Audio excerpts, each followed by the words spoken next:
Hello and welcome back to Lorehammer, a 40K podcast where we like to ramble about all aspects of the lore. Joining me today is Court. Hey, Mark. Good to be here. Thanks for having me on. It's been a couple weeks since we jumped on this. So happy New Year, happy Christmas, happy everything to you guys. Happy life, I think, ultimately. We all made it to another year.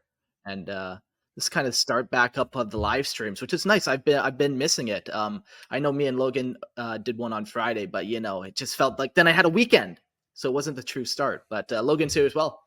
Yeah, thanks for having me again. It's been a long 3 days since I've last seen you, but glad we're here. Yeah, your body aches for me. I know. I've heard the messages before. All the time. You can join our weird multi-guy relationship thing we have going. Court's the centerpiece, but I'm sure we can work you in. I am the centerpiece, and there are body pillows involved. That's right, the body pillows. They definitely are. Well, I guess that's the kind of podcast you can expect. We're going to be making silly jokes about us pretending we get any type of women, but we just talk about Warhammer instead. That meme of just, guy with body pillow yelling at it, can't escape. It's nice. Welcome to Lorehammer. We got a little bit of housekeeping before we do our Tau episode tonight. It's going to be about Tau Va, the goddess of the greater good. So we're going to dive into some of her mysteries and all that. But yeah, let's do some housekeeping. Discord, come join us. We just uploaded a bunch of RPGs called the Stone and Steel RPG. And we did that over Discord. And we're talking about maybe doing some more RPGs over the Discord and uploading them. Maybe do some parallel adventures. Hard to say what we're going to get up to. But definitely come join the Discord and we're going to get up to some type of fun, I'm sure. Yeah. Tangent number one then, speaking of RPGs, I just picked this baby up, the One Ring RPG, Lord of the Rings RPG core rulebook. Fantastic. I am psyched. I don't know where this is going to lead, but I'm excited. So maybe we'll lead to Middle Earth. It'll lead to Middle Earth, but maybe it'll lead out into the community some way. So speaking of community, though, Patreon. Guys, if you're not on Patreon and not supporting the show as a patron on our Patreon, please do so. If you guys dig what we do here, join the Imperial Tithe, support the show. Your contributions help keep this going, truly. And so I want to thank all of our patrons on Patreon. If you guys want the ad-free version of the podcast, it's only $2.50 a month. And if you want the video version, so you can see all of our beautiful mugs here and get a chance to hang out with us, it's only $5 a month. And Logan's going to learn you a little bit more on that. Yeah, if you're a member of the Imperial Tithe and you're at that $5 a month tier, you can join us during the show in our live chat room. You also have the opportunity to be a call-in guest, so you yourself can participate in the podcast as we film it. So remember, guys, go to Patreon, join the Tithe, and you can come hang out with us. Yeah, a lot of fun. Cool. So let's get into this episode. Maybe let's go around the circle and let's talk about how Tau Va has bettered your life. I know for me personally, since I learned about Tau Va, I've been feeling more unified, more solidified. Feel like I have more arms than I should. What's your vibe on Tau Va? I'm ready to feel that way with you, and because I'm not there. I'm agnostic in this way, I guess, maybe, and because truly I know very little. So I'm here to learn.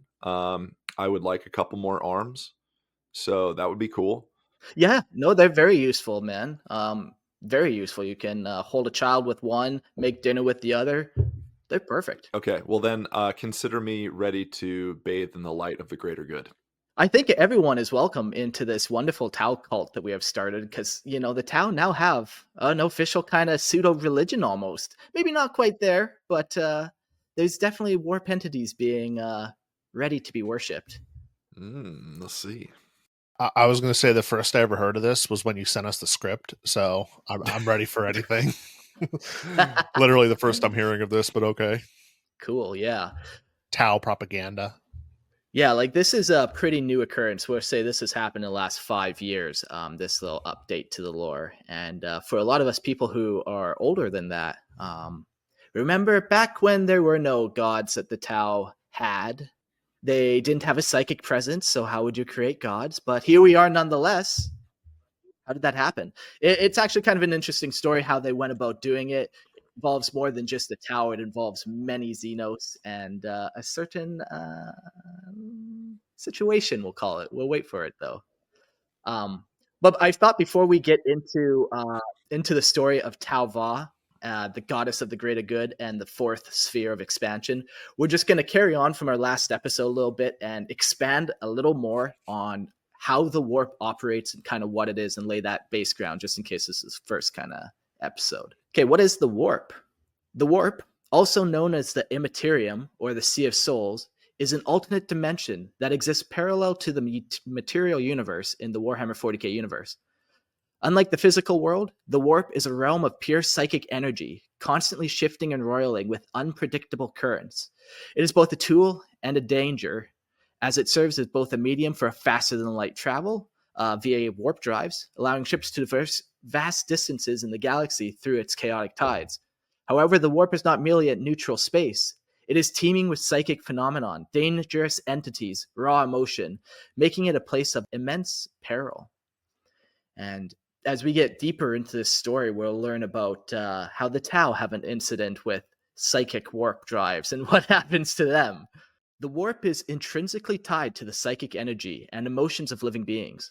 Every sentient thought, feeling, and action has a ripple effect in the warp, manifesting as currents and storms of psychic energy. Over millennia, a collective emotions of countless civilizations have shaped the warp into a realm where the strongest and darkest emotions, hatred, desire, despair, and ambition, have given birth to powerful entities known as the Chaos Gods. These entities, such as Khorne, Tzeentch, Nurgle, and Slaanesh, are manifestations of the most primal aspects of life, and they seek to influence or corrupt the material realm for their own inscrutable goals. Yeah, and that intrinsic psychic energy is what we were talking about last week, where if you stub your toe and you're a latent psyker, you might explode or open a rift in your living room. And I always harp on how the warp is like a manifestation of emotions, but you're right, it's more than just emotions. It can be actions as well. So it's this parallel universe that all these psychic emotions are being drawn into, and then they form. And the powerful, strongest of them will start to form their own identities and become these own creatures. For the inhabitants of the Warhammer 40k galaxy, the warp represents a double-edged sword. Psychers, individuals with natural connection to the warp, can harness its energies to perform miraculous feats such as telekinesis, precognition, or summoning destructive forces. However, this connection also exposes them to the dangers such as possession by demons or psychic backlash. The Imperium of Man heavily regulates psychers and uses the warp for astropathic communication and navigation, relying on specialized psychers known as navigators to guide ships through its treacherous currents. Despite these safeguards, the warp travel remains risky, with ships sometimes being lost, emerging in the wrong place, or falling prey to demonic incursions. What is psychic backlash? I'm curious. Like I know that we've kind of seen this like on the table doing like hazard rolls and things like that, and we've seen a little bit in videos, and I'm just so curious as to like how this actually manifests. Like the psychic backlash, like you reach out, you do your thing, and then what? Like you get like an instant headache or something, or you explode. And I guess maybe it's on different levels, but like it just seems like such an interesting concept, like the psychic backlash, right? I think I would probably compare it to like cabling a signal. So you're sending a signal out into the warp to get whatever power or whatever you want, and the signal you get back is a lot stronger than what you can handle. So it just pops you when it gets back to you. Kind of like if we look at the Startise video, like when the psyker's like channeling in and then gets kind of caught up in the what would be like the chaos forces or something, and then like he's like twitching, and then his eyes light up, and then the dude punches him in the face and shoots him. Yeah, that would be psychic backlash, or kind of from the secret level when Titus pushes the thing back. Haven't seen it yet. Boy, that sounds like a you problem, bro. I know. Okay. It is absolutely. I need to jump on it. Carve out 20 minutes after this. That's your homework for tonight. Yeah, you got to do it. Yeah, I know. You can't live like that, man. You can't make us live like that. This is my psychic backlash by not watching it. I just feel like I'm Yeah. incomplete. Yeah, here's a live example of psychic backlash. Congratulations. There it is. I've answered my own question. Thanks, guys. I loved the Fantasy Flight game RPGs. They had a great Perils of the Warp table. I pulled it up real quick, and it's based on a D100. So there's so many different results, but some are just a dark foreboding. Some are memory worm, where all people within line of sight of the psyker forget something valuable. Whoop, just like that. That's a psychic phenomenon. It gets a little darker, haunting breezes, eventually distorted reflections. If you're lucky enough, maybe you'll see some warp ghosts along the way, because that is option number 55 to 56. So they got a lot of really cool options in there, but they manifest in it's the warp, so we don't know how it manifests. It will manifest however it wants to manifest. Right. Yeah. Cool. Yeah, I'm just going through some more. The gibbering, that's you just turn into an uncontrolled gibbering mess of warp energy. Very nice. Yeah, very cool book. In the larger narrative of Warhammer 40k, the warp serves as a metaphysical representation of chaos, potential, and the consequences of unbridled emotion. It is the battleground of both literal and ideological conflicts, with countless factions attempting to harness, control, or survive its influence. Whether it manifests as a source of humanity's greatest hopes or its darkest nightmares, the warp is an omnipresent and integral force shaping the destiny of the galaxy. Yeah, what we know from the warp is it can manifest all types of different things, from the big four chaos gods that we know about, but also sometimes it can manifest other things like the Eldar. They've manifested Yanid, or at least have started to give psychic birth to him, which is not as big of a chaos god, but still chaos god. Do we think, since the warp is so influential, that it has any sort of intelligence itself? Or is it just a vat of energy that breeds these monsters? Yeah, that's interesting. I think to give it intelligence is maybe putting it in a. I don't want to say it's putting it in a box, but I think GW's done a great job of having it be kind of nebulous and almost not comprehensible unless we're talking about it like it's a sea of emotions. But it's like it's notion. But I think to give it that intelligence almost feels like an injustice to what it is, because then it's deciding, versus it being some sort of like, oh shit, we made this, Slanesh. Okay, like the birth of Slanesh, and like that was driven by the hedonism of the Eldar and everything, and just how terrible that was. And for that to be a decision on somebody else's part, and by somebody else I just mean the warp, it feels less how do I put this intelligently? Oh fuck. Like it feels like it Very intelligent. yeah, I get the vibe. like you're a kid, and you got cookies up in the cabinet, and so you got to stand up on the counter in order to get them. You slip and you break your jaw. Every time. That's the warp. You slip and your dad catches you and you get grounded. That's his decision to do so, not as consequential. It's very weird, but I feel like if you give the warp intelligence and it makes decisions, it doesn't feel as like regretful. Like, fuck, we did this. You know what I Sure. mean? What if Tzeentch is the warp? And it just, ooh. Because Tzeentch never knows what Tzeentch is doing. What if Tzeentch is part of the warp? We don't know. No, Tzeentch does know what Tzeentch is doing. Does he, though? He's just not going to tell you. Yeah, does he, though? Yeah. Why would you don't get to know? Well, here, maybe we talk about how the warp operates. How about that? Maybe that'll give us a little insight. How does the warp operate? So the warp operates as a parallel dimension to the physical universe, composed entirely of psychic energy and shaped by the emotions, thoughts, and desires of all sentient beings. It is a fluid, ever-shifting realm with no fixed geography, no concept of time, and no natural laws as understood in the material world. Instead, the warp is a chaotic and turbulent ocean of raw power. Good album, Iggy Pop. Where spatial distances and temporal sequences are meaningless. This instability allows the warp to serve as a medium for faster than light travel. Ships can enter the warp, traverse what seems like shorter distances compared to real space, and emerge elsewhere in the galaxy. However, the nature of this journey is fraught with unpredictability, as the currents and tides of the warp are shaped by its chaotic essence. I think that gives a really that Mark, so many times you've written stuff that just summarizes parts of 40K so well, and I think the warp sometimes is very easy to describe and at times very difficult. And I think that paragraph there, like, guys, if you ever want to tell your friends what the warp is, there it is. Because a lot of times we just kind of chalk it up to it's chaos energy and like you can travel through it and whatnot. Swirling. It's swirling. But I think that was pretty spot on. I think that's lovely.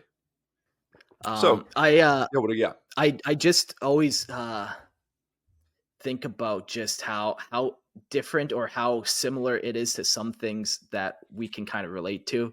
And black holes, I was talking about this the other time, and how close that is to this, like jumping through the warp.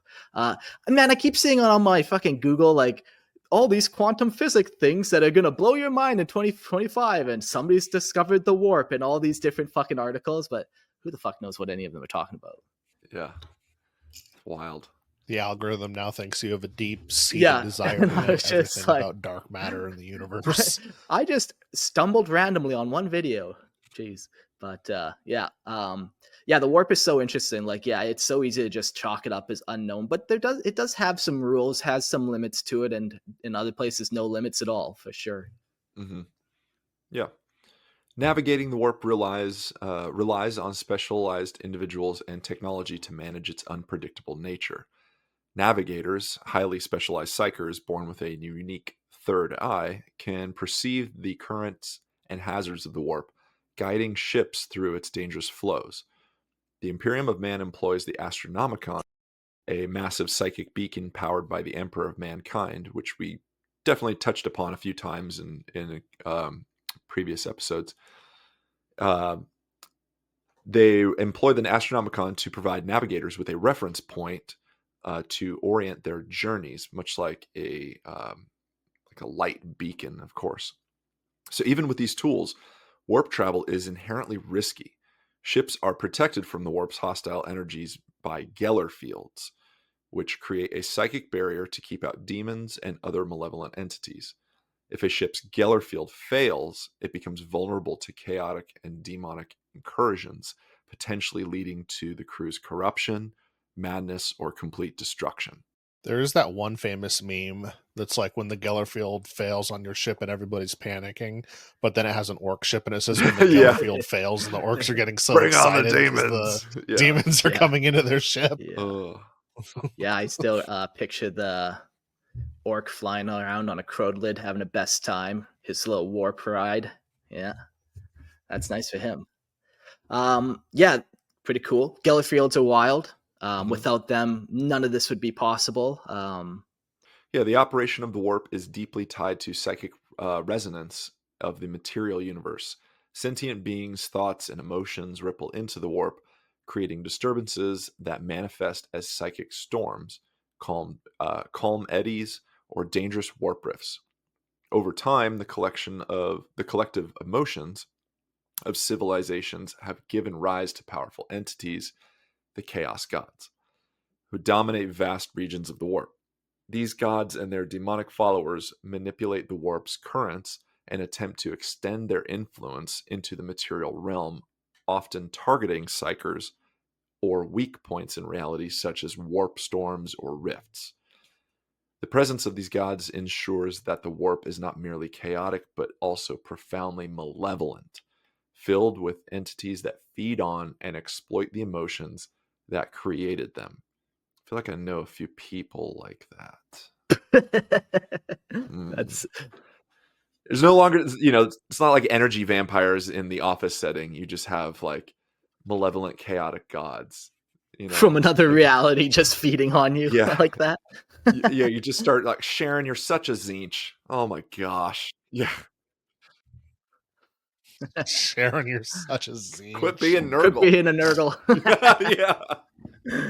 Oh man. My coworker that sits right behind me at the office, he's 100% corn, because I like being in the office with him, because we'll just be sitting and I'll just randomly hear his earbud just bounce off the desk, and then I'm like, ooh, who's he gonna go yell at? And he just slides his chair up and goes and walks off to yell at someone or grabs the boss like, I need to talk to you. It's just so funny to sit there and listen to it. Sounds like a real fun guy to be around, I'm sure.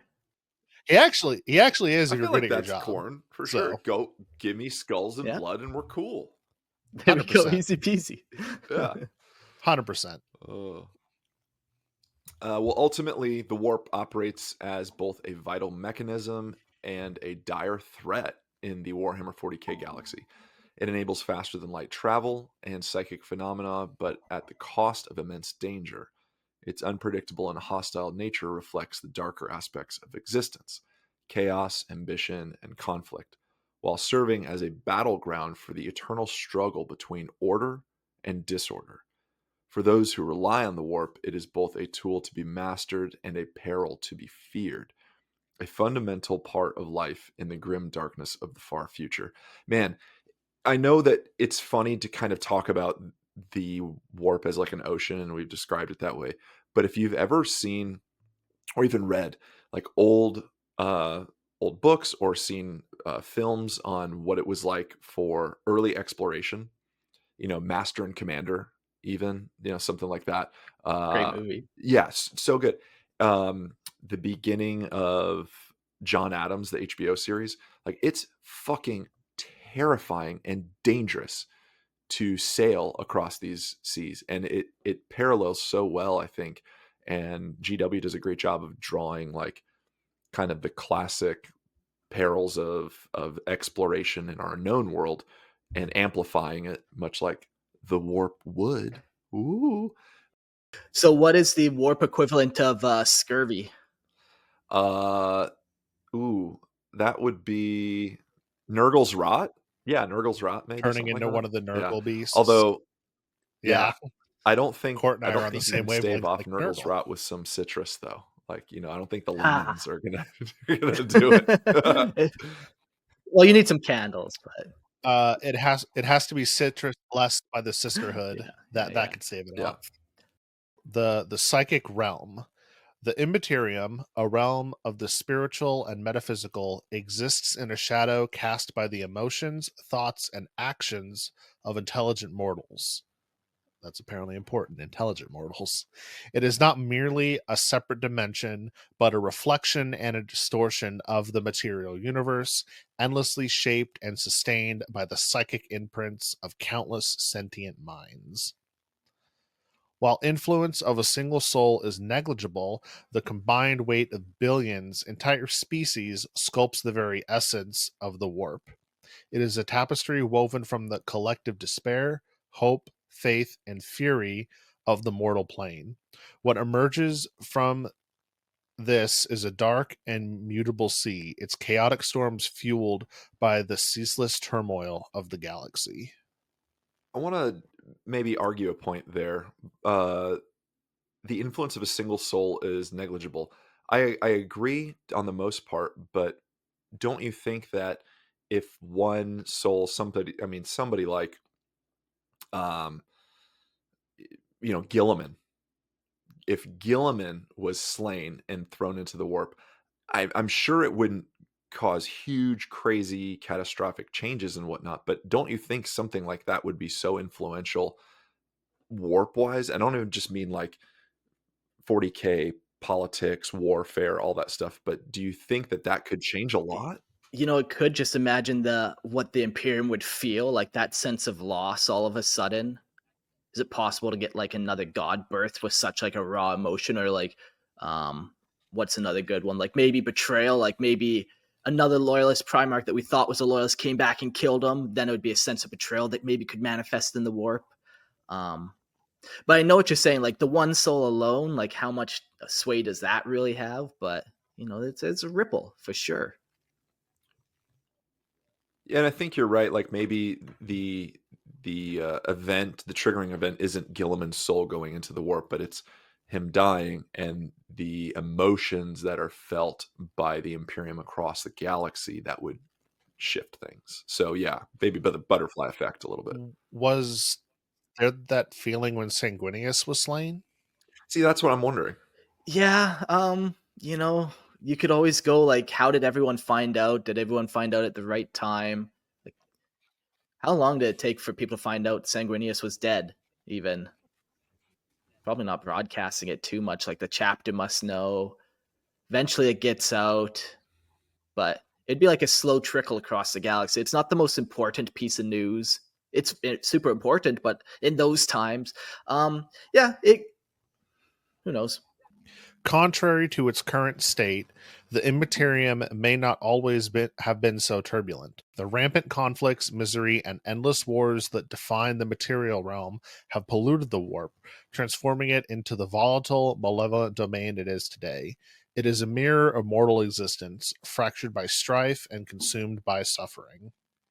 Within this psychic crucible, emotions and beliefs can achieve sentience. When devotion, fear, or hatred swells to a monumental proportion, it can birth entities within the warp, shadows made manifest by the collective will of a species. Many of these ephemeral beings fade into obscurity when the emotions or convictions that form them dissipate, yet the strongest endure. These entities become self-perpetuating forces, spreading the thoughts, events, and ideologies that sustain their power. So if a chaos god falls in the warp and no one's there to hear it, did it ever really exist? Oh, the classic teachings of Logan. I love it. It's so good. Yeah, that's interesting though. And I don't think we really touched apart that. Like we touched about why in the last episode, why the chaos gods want souls to feed them, but we didn't really touch on the if they don't get that, they will fade into obscurity and disappear. That's a little cool tidbit. Yeah, it's that parasite relationship with us where yeah, they can't kill us all. They can never totally do that because they need some of us still. So we're lucky in that way, I guess. But some of them are based on such like integral parts of humanity that I don't think that could ever happen. You know, that's like the tinfoil hat thing of like, if we just stop murdering each other and we just stop killing things, then corn will just disappear. Yeah, but unfortunately, like as flawed beings, like we're just going to kill things and we're just going to. Fuck, even if let's say we like never killed any more humans ever again, but we still were gaking billions of chickens a day. Yeah, yeah. Corn doesn't care where the blood There you flows. go. So. True. Corn does not care from where the blood flows.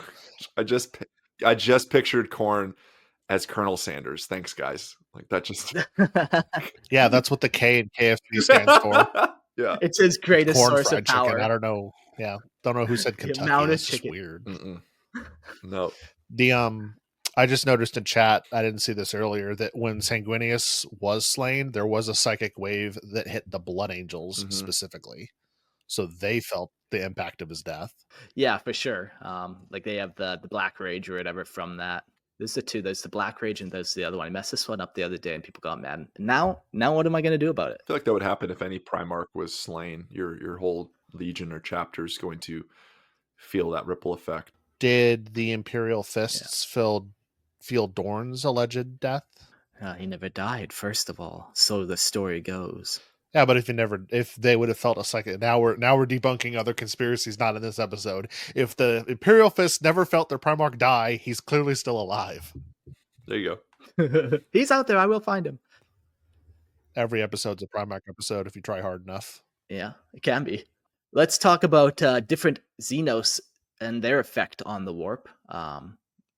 Different Xenos species in Warhammer have unique interactions with the warp, influenced by their physiology, culture, and psychic presence.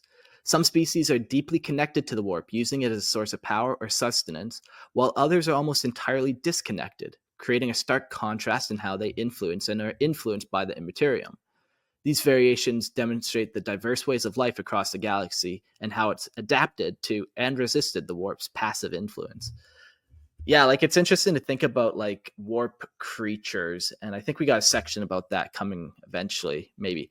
But like they got their whole little ecosystem going that lives alongside, this parallel ecosystem that we have, and how like it evolved maybe emotionally alongside of us, or maybe at first these little entities were manifested through curiosity, and that's how they're surviving. Then got a little more darker, and they kind of evolved emotionally with the races as they evolved.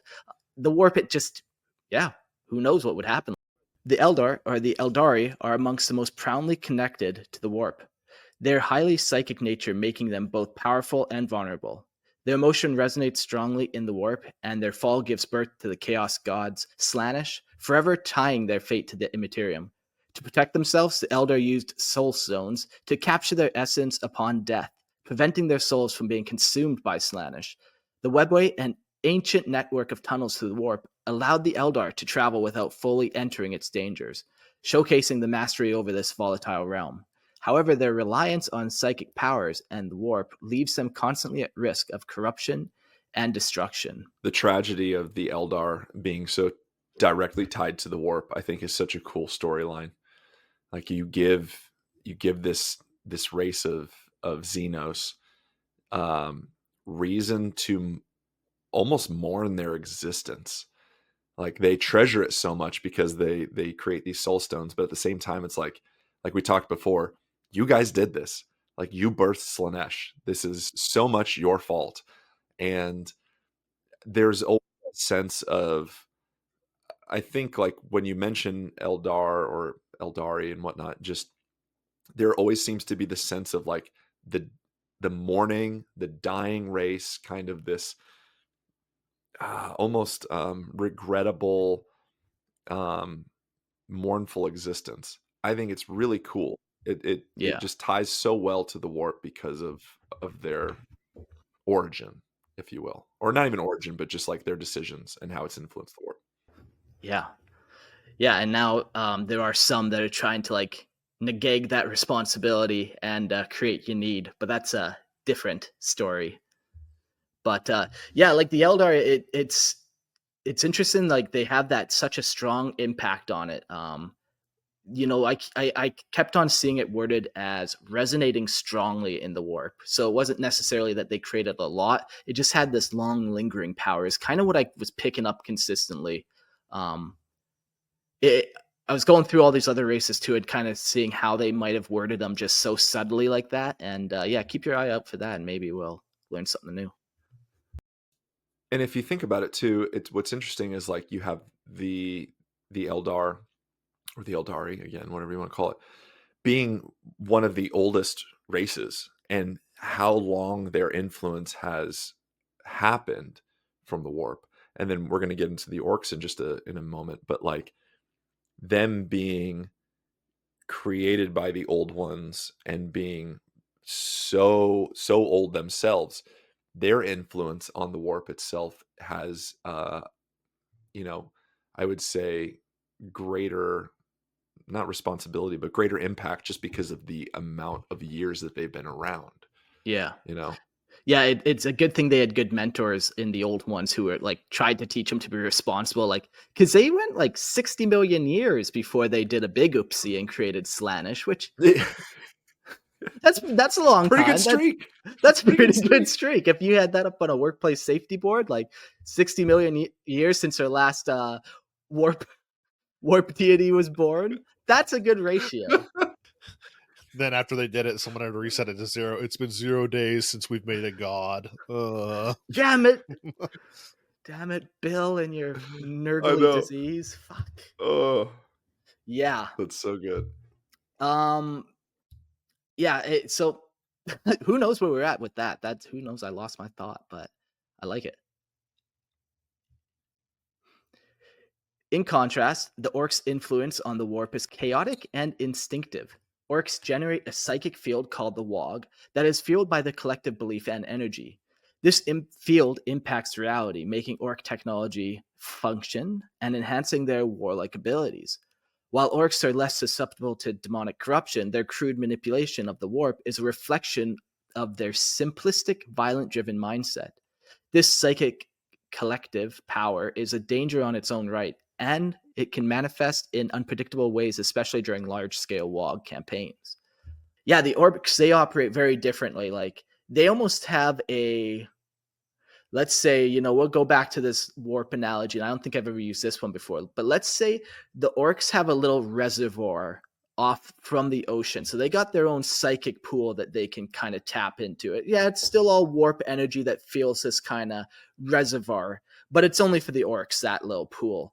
We were talking about how the Eldar, they have to have soul stones in order to, when they die, not get devoured by Slaanesh. And I think, yeah, because they have this like their own little psychic pool, when they die, they also go over to this and maintain their orc wog energy.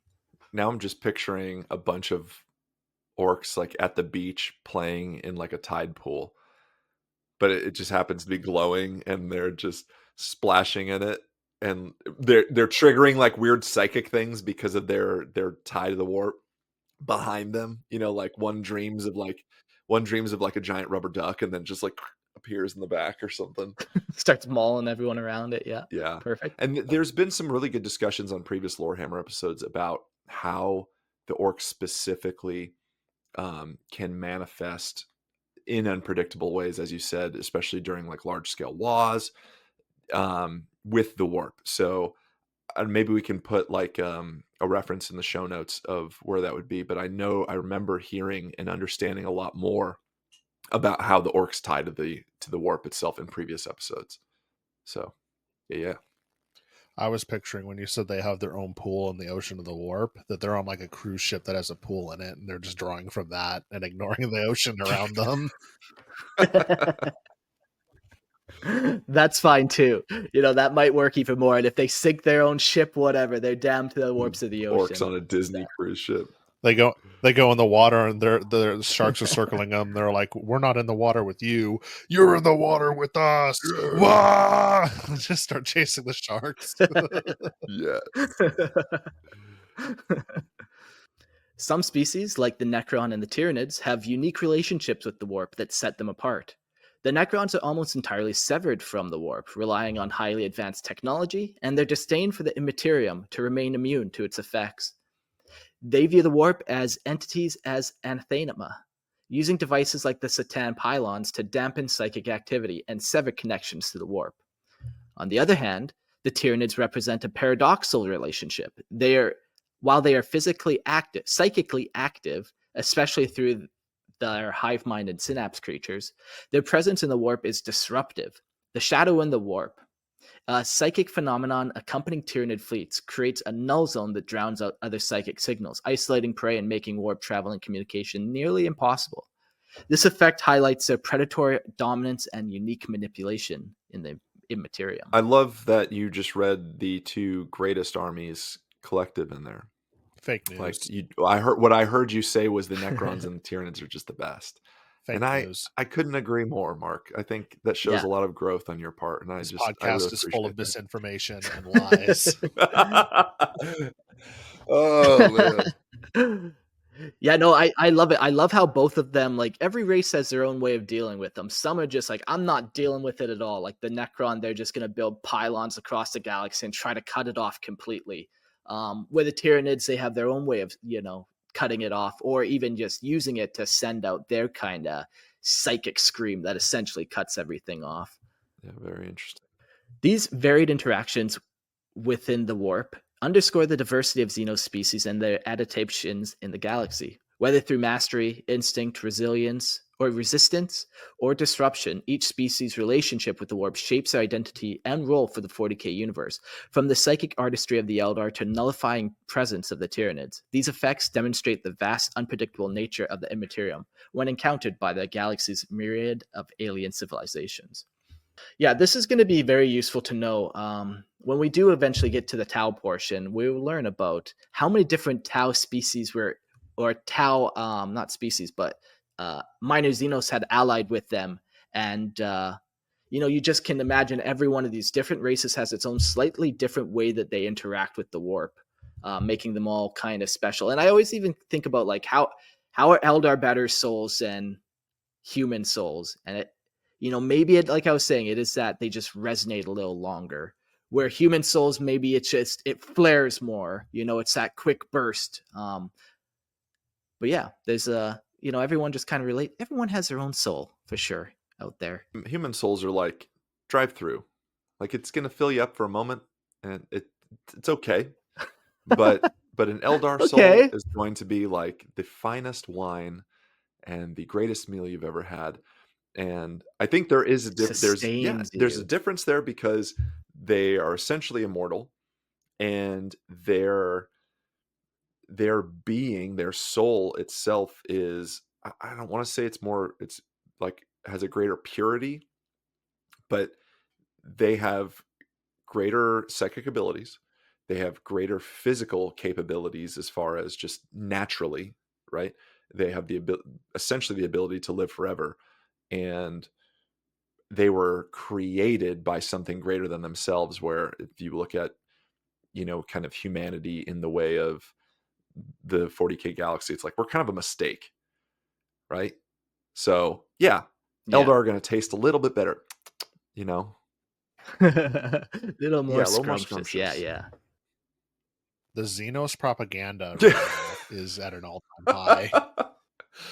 Yeah. I like that way though to look at it. It's how do the races affect the warp, but also what happens when those races die? Like, is it that longer lasting soul? Yummy, yummy, yummy. Yeah.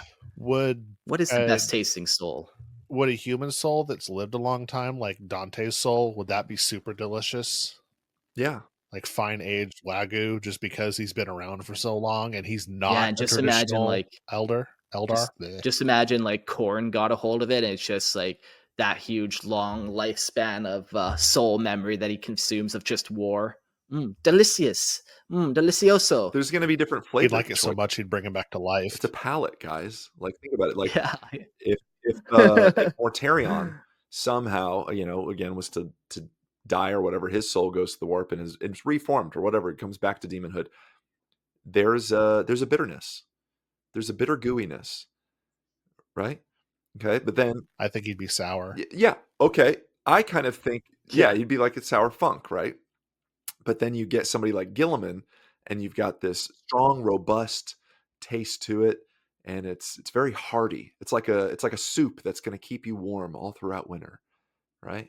But then corn is going to be spicy as Oh, shit. I like Is that. he's going to bring the Yes. spice, the heat. He's going to be like a Cajun. I think Cajun Zinch would be the spicy chicken. one. Who? Zinch would be the spicy one because you don't know what you're going to get. One bite's going to be normal, and next bite's going to be insanely hot. Zinch is the mystery airhead. That's just undercooked food. Yeah, Zinch is like Zinch is an airhead. Zinch is the mystery airhead that has the question mark on it. And you're just like, well, I don't know. Let's roll the dice. The Chaos Cookbook, Hell Grimaldo says yeah. in the chat. Yep. Yeah, I was going to say Grimaldus is asking for the There we Chaos go. Cookbook. Here we go. Oh, I also man. like this comment from Skeleton. Oh, mention the Tyranids brought up a thought from last episode. Would the fact that the Tyranids disrupt the warp mean that it's an adaptation from their last galaxy and thus prove the warp in other galaxies? That's interesting because then it does that mean that the warp changes galaxy to galaxy? And I'm sure it could, right? Or is the warp the conduit between galaxies? Dun, dun, dun. Like there's one warp that touches all these galaxies because no one, to my knowledge, no one goes exploring the warp. So they don't know how far it really goes or where it could lead. Yeah. Like, we're talking about all these different Xenos and how they affect it. Like a galaxy over might not have ever even had to interact with it in the first place and never even developed psychically. Like the Emperor was trying to take the humans on a psychic journey, and that was his end goal for all of them. But yeah, if like galaxies took a different like evolutionary path, maybe they never even generated enough emotion over that way to have anything manifest. And then like, Korn can't just like jump, even Korn and gods can't jump between galaxies. Like they don't have enough energy for that. I'm sure. While space is like a weird thing to describe, it still has like its kind of locations almost. I'm sure the defining factor really is how much life is in each galaxy, because that kind of directly correlates to how much influence would be for the warp. Yeah. The other thing is the Tyranids could have just adapted that thing really quick. Maybe on the way into the galaxy, they were picking up these psychic signals and learned about it over their slow drift. Hard to say. Maybe even they came into the galaxy and like psychic powers, they just hate it. They can't understand it, and they just like are screaming, and that's how they deal with it. Like it just is like, who knows? It's the hive mind. We don't know for sure, but I don't think it proves anything. Yeah. Tinfoil hat time. Tyranids are just a chaos manifestation of the warp. So we did a reverse. Yeah. That's all they are. They're just warp entities. Yeah. So if they're hungry, then one could conclude that they're gluttonous, and if they're gluttonous, I know it. that means they belong to Slaanesh. Therefore, the Tyranids are a Slaaneshi. You're talking about heresy earlier. You need to shut your mouth. No, I'm right. It is pretty strong. It's hard being the only one who's right today, but I'm managing, guys. Yeah. I'm powering through it. I don't know if the audio listeners could hear both of your eyes roll at the perfect same time, but it was pretty funny on camera. Yeah, that's good. Yeah. Gosh. Also, if you're on Patreon, we're going to have a Logan muted version where he's not even in this That's episode. That's a special feature. Yeah, we've been rolling out. Yeah. It's not an ad-free version. I was going to say that's the expensive. It's the Logan-free version. Yeah, it's like the $100 Patreon tier. Logan won't be there. Oh, I love you. I've missed you so much. Oh man. Oh yeah. Audio listeners don't know. I just made a heart with my hands for him, and he made one back. Also, but instead, we're just sitting here quiet. Yeah. He also just blew a kiss to me. Fact. Can't. I heard it. There we go. All right, here we go. Birthing gods in the war. The chaos gods were born from the collective psychic energy and emotions of sentient beings across the galaxy. Their existence arising as a direct consequence of the warp's nature as a psychic mirror of the materium. Over millennia, the intense emotions, desires, and conflicts of countless civilizations shaped and fed the immaterium, leading to the coalescence of powerful entities that embodied specific aspects of life. These entities, known as the chaos gods, represent, or if you're in chaos, you just call them gods, represent extreme manifestations of emotions and concepts. Khorne, the god of blood and war, thrives on violence and rage. Tzeentch, the god of change, embodies ambition, deception, and knowledge. Nurgle, the god of decay, draws power from despair and endurance. And Slaanesh, the god of excess, feeds on desire and indulgence. Each was formed during critical periods of psychic upheaval and emotional intensity, reflecting the dark and primal forces of the galaxy. Yeah, we've talked a lot of times about like in different editions, the gods have changed how they were made and when they were made. In some editions, they were during the Middle Ages, during the Dark Age of Dark Ages, that Khorne and Nurgle were made. It's interesting to think like when they came out with these kind of things and like how true it might still ring, or what they were going for originally with how the warp operated.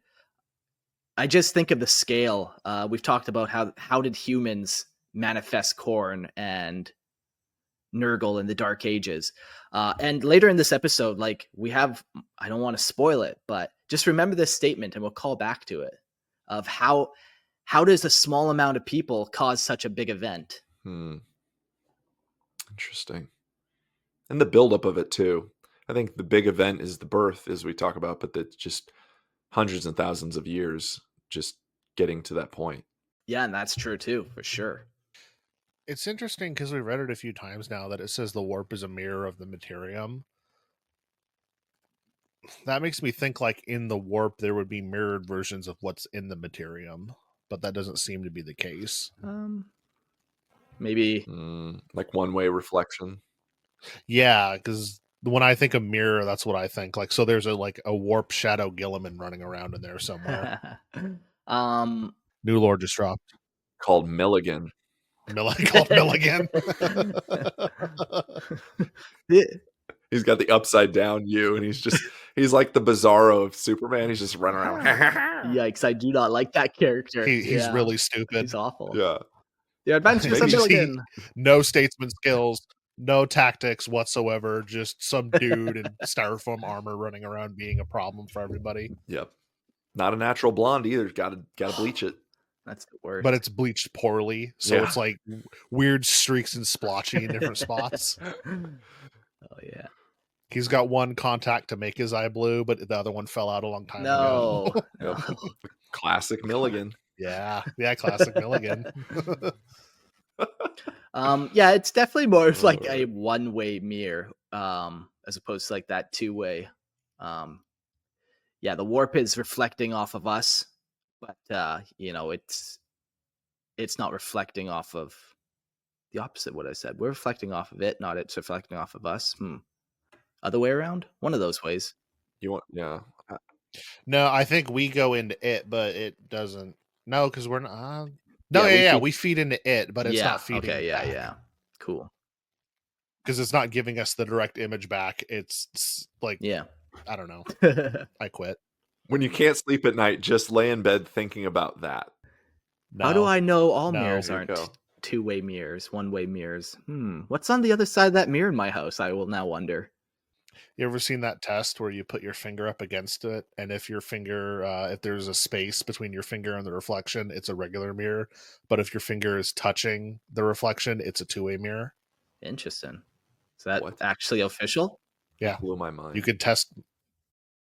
Okay. I think so, because the way the mirrors are made is there's the reflective surface is here, and then there's usually glass over the reflective surface. Mhm. At least this is older mirrors. There are some mirrors that don't work this way, but two-way mirrors, because the light has to stop at the first point, which is the closest thing to you. If you touch it, you'll like see your fingers do this. But if you go look in your bathroom mirror later, there'll be a little gap because there's the glass between you and the reflective surface. The more you know, I'm actually What super happy if, about though, what if I go to touch it and I pull it back and the mirror sticks to me and all that chrome starts going across my arm and then I'm like, and then just go, you're about to be killed by a Terminator. Sorry, bro. no, man, then I'm Neo, that. right? yeah, then I'm right. good. I wake up in I was too young to pink watch The bath Matrix. and I've got my head shaved. Oh, nice. I was too young to watch The Matrix when it came out, so I didn't see it until my 20s. So I forget references like that because it was an old movie by the time I finally That's saw rude, it. first of all. But It's all right. I mean, it is, but it's the truth. That's why I miss references like that, because I'm just like, what are you talking about? Oh, yeah, The Matrix. That's a video. And that was our first double nerding of the night, gentlemen. Thank you very much. We did it. Good job. if we hit 10, you have You brought up Lord of the Rings earlier. Did we? Okay. Okay. If we hit 10, you have to subscribe Yeah. to Patreon. It's just that easy. Yeah. There it is. Yeah. It's the rules. Them's the rules, gentlemen. All right. The birth of Slanesh. So the birth of Slanesh provides the clearest example of how a chaos god comes into being. The Eldar civilization, at the height of its decadence and hedonism, fed the warp with an overwhelming tide of excess and corruption. This psychic energy eventually reached a tipping point, coalescing into Slanesh, whose birth caused a catastrophic event known as the Fall of the Eldar. The psychic shockwave annihilated much of their race, creating the Eye of Terror, a massive warp rift, and forever altering the balance of power within the Immaterium. Slanesh's creation demonstrates that a chaos god is not born of any single individual, but from the collective psychic resonance of countless beings over time. Fantastic. I love that moment. Again, bringing back the regret, the mournful nature of the actions of the Eldar. So yeah, now the Eldar are taking it that one step further where, they're going on this whole killing rampage to bring back your need. And if you die, your soul now gets fed to him, at least instead of Slanesh. But guess that's better. Probably. I mean, you're serving your own race at that point. You're kind of going. You're serving a purpose that's greater than yourself for your people, I guess. Yeah. Is not serving the god of pleasure not serving? Well, when you say it that way, I'm in. When you say it that way and look at me that way, we're good, baby. Sign me up. Oh. Oh man. New chaos gods could theoretically be born if similar conditions arise. As civilizations evolve and their collective psyche generates new, intense emotional or conceptual patterns, these energies could coalesce into new entities within the warp. For example, the rise of a galactic culture obsessed with a specific idea, be it artificial intelligence, unbridled freedom, or a new form of spiritual transcendence. It could create the psychic conditions necessary for the birth of a new chaos god. The existing chaos gods might even manipulate events to either prevent or encourage such a birth, depending on whether the new entity would threaten their dominion or serve their interests. Yeah, it's interesting. I feel like with how much they squabble over each other, the chaos gods, that birthing a new one is probably not on their top tier priority list. Yeah, and to even get them on that same page for any amount of time yet, not happening. Like, Right. No. nah. When the orcs unite under one banner, that's when it'll happen, and pigs fly. Yeah, that's right. I was going to say it's going to take the orcs on one end and then the Tyranids coming in on the other, and they're going to need something to help fight both off at the same time. And what is that the god of? Patience? Yeah. Retaliation. Yeah. Okay. Or they just wake the Emperor up off the golden throne because he's the 5th chaos god. Okay. Now you're talking Definitely a lot of heresy. Here we heresies. go. Yeah. Mucho Yeah. heresy. You guys get to do it. I wanted to do some heresy too. Okay.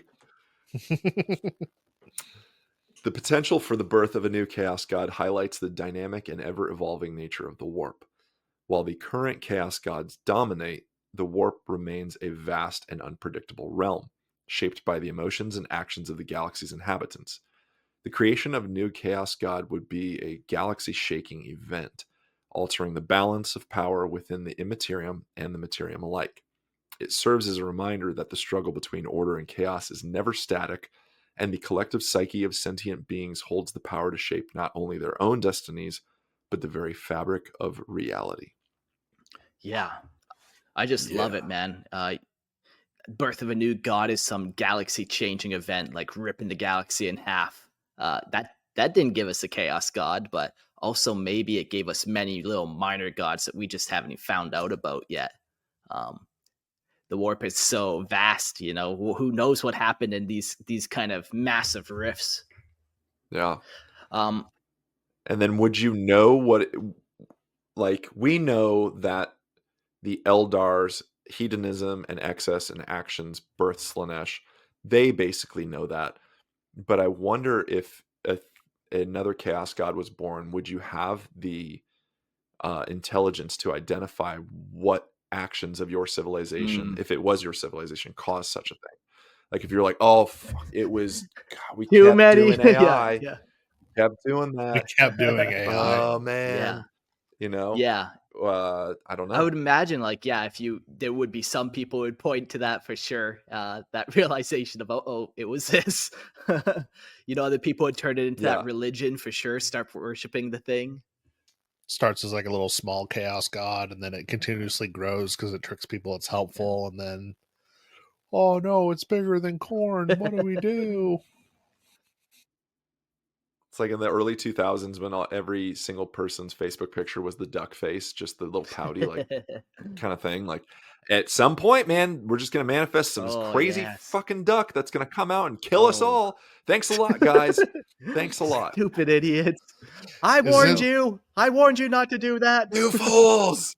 Wait, I think I just remembered, and this might just be me being crazy, but I remember there was some event somewhere where they released a giant rubber duck into a harbor, but they also released a ton of little rubber duckies at the same time, and it just completely polluted and ruined a bunch of things. And I think the duck face ended around the same time.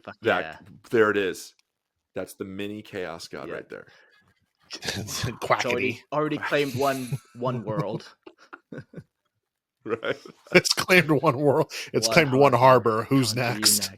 But it ended that movement, so it was the saving grace of that generation. Yeah, that's what we'll call it.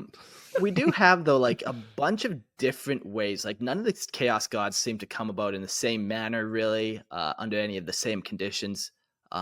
But it is cool to see just over the course of the many millions of years, just when these gods pop up. I used to be like a very hard and fast, like, nah, there's only 4 chaos gods, but man, maybe we're due for a 5th one. What kind of events are happening right now that causes such a thing? But I'm going to ask you personally then, Mark, like, would you, if GW said like, hey guys, it's coming, here it is, and they teased it like the next chaos god, how would you personally feel about that? Yeah, depending on what it is, like, we are going to get to Talva eventually and how they did it. Yeah, I like I said, I definitely am interested. Like, even with Yanid and how they're going about doing that, there's some fun stuff for sure. I don't really like the concept of never being able to die, but also the god, like, instead of Yanid creating demons and stuff, he just gives you back your body back its soul, and you're kind of like this like semi-demon. It's kind of a cool concept the way he does it. But yeah, no, definitely, man. I think we might be due for a 5th god. There has to be other fun emotions out there to tap into. What if the 5th chaos god was the Skaven's god, and they brought it into 40k that way, and that's how all the Skaven came in? No. See, No. I like that. Well, I say something That's too cool, extreme. Court finally agrees, and Mark's like, get out of my podcast. We're not having that here. Yeah. Now that one was the heresy for sure. I like. He crossed the streams, and I like that. That's Ghostbusters good. reference. So we got Terminator. Let's see, Terminator, Matrix, Lord of the Rings, Ghostbusters. Does Age of Sigmar count? Are we cheating? No, it's too adjacent. We've got 4 so far. Yeah, we'll keep going. All right, quad nerding. We're getting good there. job. Speaking of quad 4, what do we got? The Logan? 4th sphere expansion! Yay! Wow, we made it. Yeah, so all of that just to learn a little bit about how the warp operates. So when we read what happens in the 4th sphere, we'll be like, how did any of this fucking happen? And this is all new information to me, so I'm so excited to see what's happening. Learn us. Here we go. All right. The 4th sphere expansion. In the wake of the Second Agrellan campaign, the Tau Empire found itself cornered in a precarious and uncertain future. Their grand designs of expansion through Magolath Bay were thwarted, leaving a lifeless void to the galactic east, a grim legacy of High Fleet Gorgon. To the west, the ancient and implacable? Implacable? I've never heard that word. An implacable Necron. Why do I get all the hard words today? Necron, Sautek dynasty loomed in an unassailable barrier of cold logic and unyielding power. Amid this suffocating impasse, the galaxy itself seemed to conspire against them. The formation of the Great Rift unleashed chaotic storms that tore through the heavens, annihilating millions and shaking the Tau's resolve. Take that, Tau. It is so funny how such a small thing is such a big ordeal to the Tau. They're like just trying to get out of this one little area of space, and they're having all these ordeals. Maybe they should stay in their lane. Maybe they should know their place. That was so Imperium of you. Oh, I'm sorry. I know I'm being right all the time right now, but it's true. It was within this bleak moment of despair that the Ethereal Council, steadfast in its vision of the greater good, unveiled a daring gambit. Years of relentless study of Imperial faster-than-light technology culminated in the creation of the AL-38 Slipstream module, a device of immense promise yet fraught with peril. With this breakthrough, the Tau sought to transcend the limitations of their own technology, launching a bold new sphere expansion. Commander Surestrike was chosen to lead this unprecedented endeavor, and a vast fleet assembled at Numenor Point to test the boundaries of what the Tau dared to dream. What a crazy moment this cool. would be. Like, just imagine trying to flick on your first like warp drive and how pivotal that would mean for your race and for just being able to move, man. That's been the Tau's biggest enemy this whole time, is they can't get anywhere. I was thinking it would be super cool because it says it's a module, so I assume you could put it on a battle suit, but you put it in as like an enhancement in the actual tabletop game. But you have to roll a test to see if it's going to blow up or not when you teleport your model across the table. I think that would be super fun. Yeah, cool. That almost be kind of a cool like little you get module, it, you still that have to gets literally attached throw the on and model. becomes like, so Tau don't get psychers, they get these like psyker module boxes that kind of tap into it technologically. Yeah. Yeah. Cool. Oh, and that'd be super cool because then you could do more fun things with them. Like they can have a cannon that channels warp energy, or they could have something that gives them a shield other than their other shields, like a bigger shield or an invul set. That would do so many cool things we could do with this. I hope they do it in the future, but fun stuff.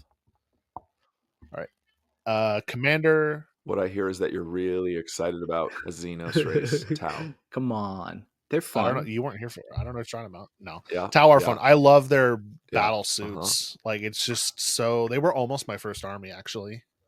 Nice. So maybe if someone hadn't, I've played Tau. Yeah, I played Tau in fourth. Tau have been fun and almost they've been a top tier army until like just recently is when they finally fell from grace. But they were horrifically hard to deal with in past editions.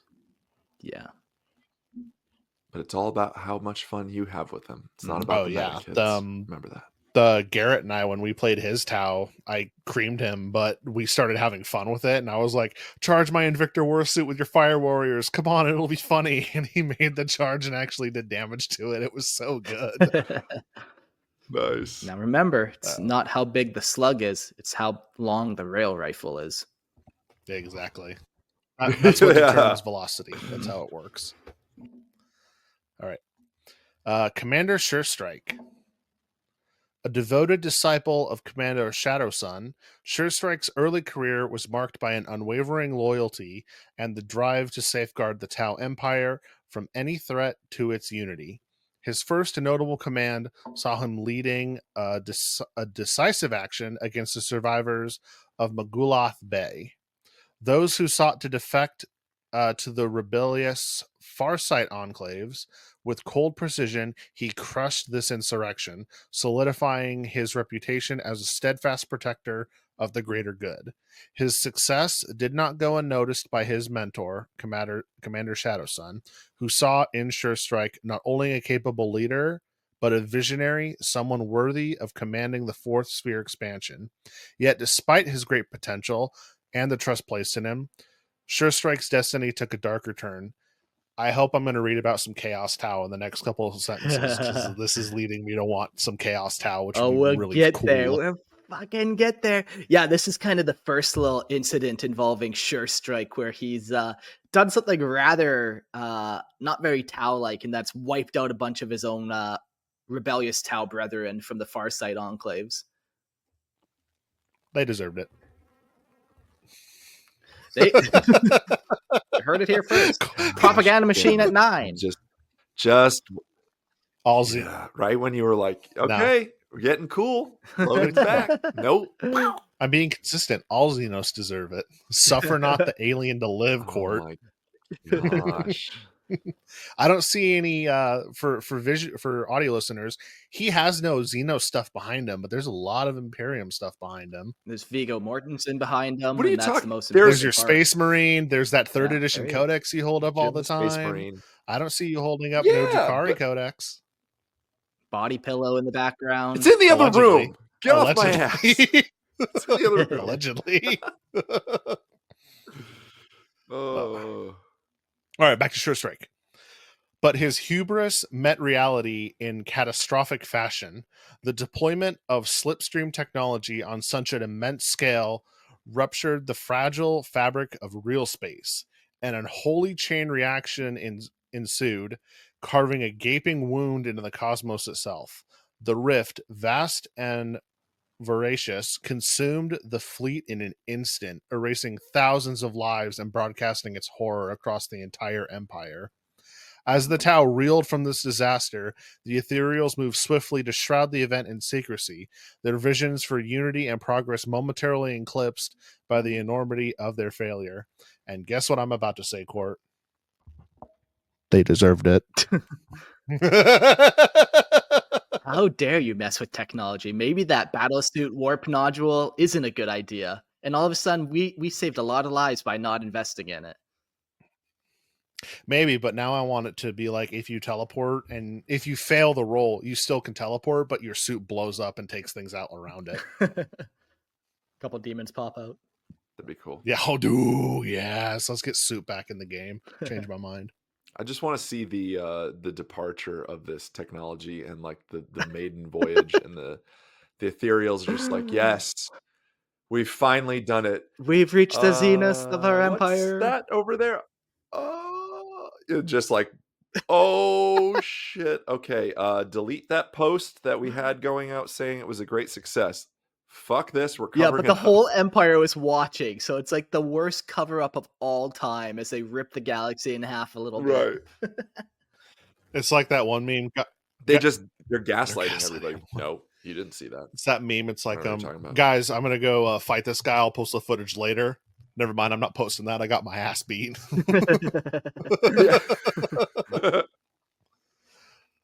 All right. The fate of the fourth sphere.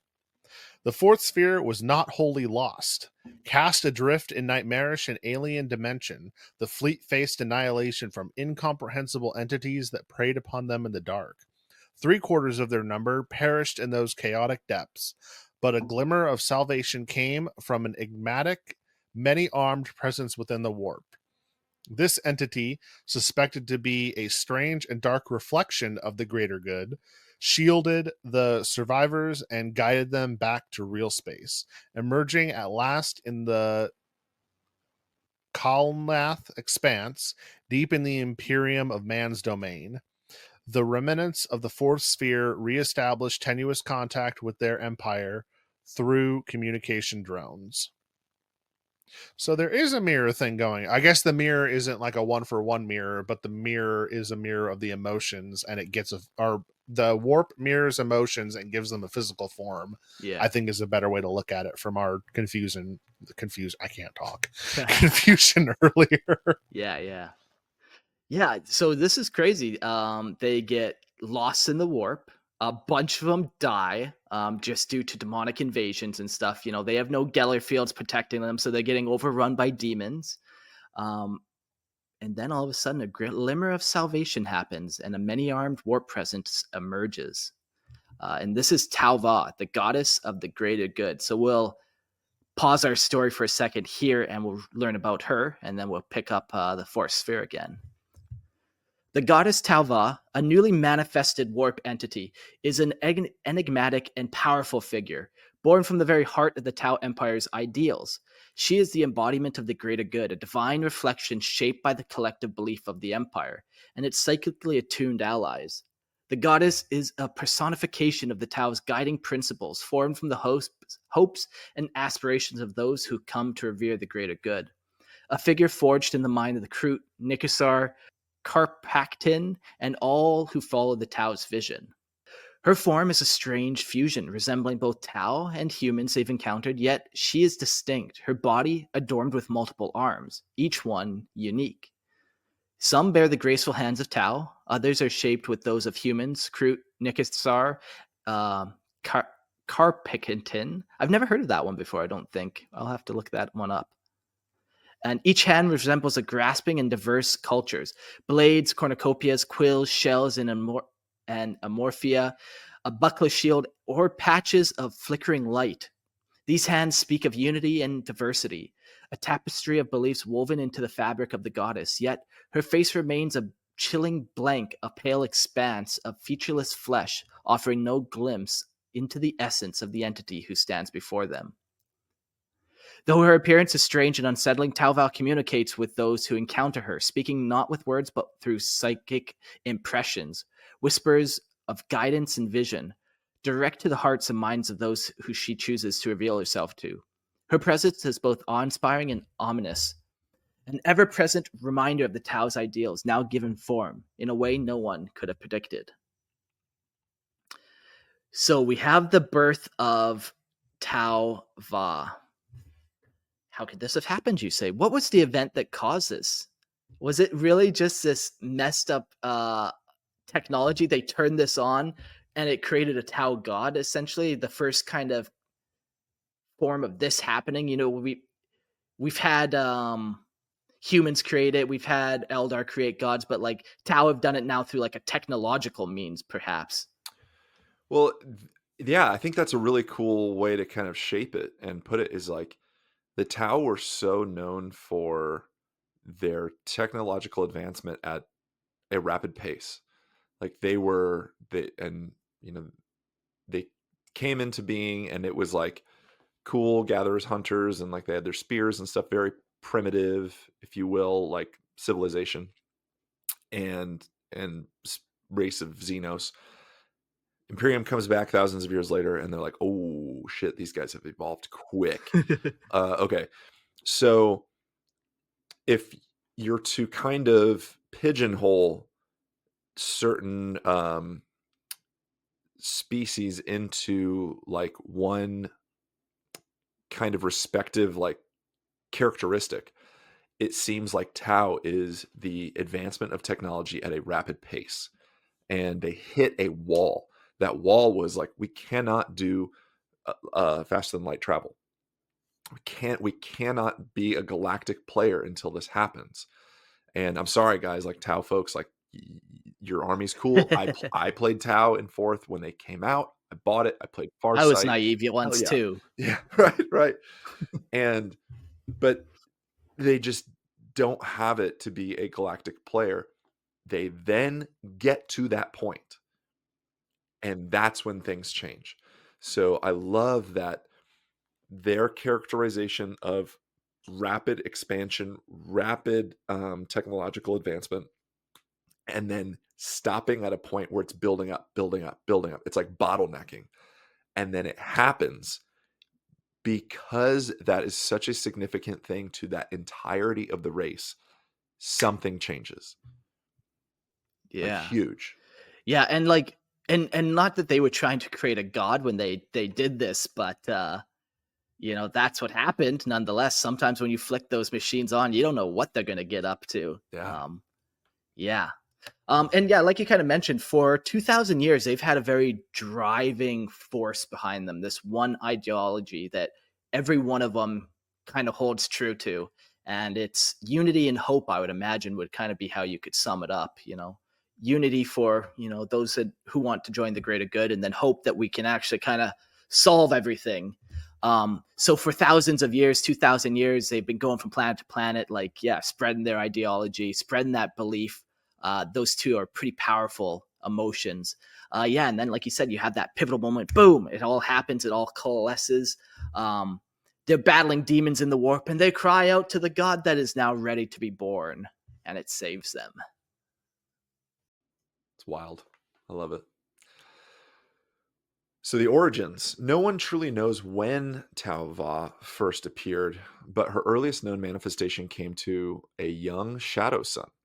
Still a student under the revered Puretide, Shadowsun had been given a seemingly simple task: to retrieve a stone. Puretide had placed deep within the winding labyrinth beneath Daliath's Mount Kanji. We're gonna go with that. Yeah, that place is pretty cool. It's like just picture Japan. You got your lone monk on a mountain who's just a ancient samurai. You got Puretide there just teaching students lessons, having them do all types of new techniques on the mountain. You have to go retrieve the fruit on that end of the mountain. They have to climb over there to fulfill their warrior code. It's a very cool part of Tau mythos, and like it actually happened too. So it's not really mythos, but yeah. It's cool. Their way of life is pretty fascinating, to be honest. I like their kind of culture and their tiered system or their caste kind of society.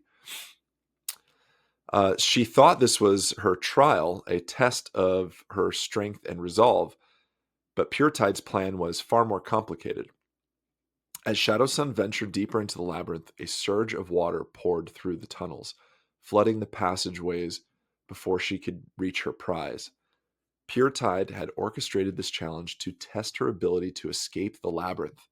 Yet the overwhelming force of nature proved too much. Days passed, and Shadow Sun, battered and exhausted, found herself struggling to stay conscious. The waters were rising, and there was no air to be found. In that moment, when all seemed lost, Tao Va materialized before her as a shimmering, translucent apparition. Shadow Sun, overwhelmed by both the beauty and mystery of the figure, could only mentally ask in disbelief, "What are you?" The goddess answered, her voice echoing softly through Shadow Sun's mind. "I am communal. Wow. Oh, Commonality. thank you. Well, I've never seen it Communality. spelled that way. There's commonality, or Okay. I think it's supposed to be communality. Yeah. Like a commune. Yeah, there it is. Okay. I am the communality of species. I am destiny. Cool. We have this kind of very typical kind of story of a warrior who gets injured during training and gets that call to the future, that call for something more, but doesn't fully understand the mystery of it all, especially as like a Tao that has no idea of the warp and all that kind of stuff. But I love just how they've tapped into that just base human or hero kind of archetype storyline. Very Empire Strikes Back, Luke freezing on Hoth. Ben, just like Exactly. it's very cool. I think that's 6 for the counter. There we go. We got it. We're getting there. The other thing about this is shows like Pure Tide is pretty old. Like this happened a while ago. So this god's been kind of in the making for a while, a couple hundred years, kind of simmering under the surface. I think that's the case with most of these too, is that nothing so extraordinary could happen so quickly. I think there's that buildup of it too over the years and years. Yeah. Shadow Sun, gripped by doubt, rejected this revelation. She refused to believe in such a being, dismissing Tao Va as nothing more than a mere ghost. But Tao Va, with a calm and sorrowful voice, responded, "Set against the cosmos, I am nothing. It is true. Though even a seed cast to the wind can flourish. If you will let me, child of hope."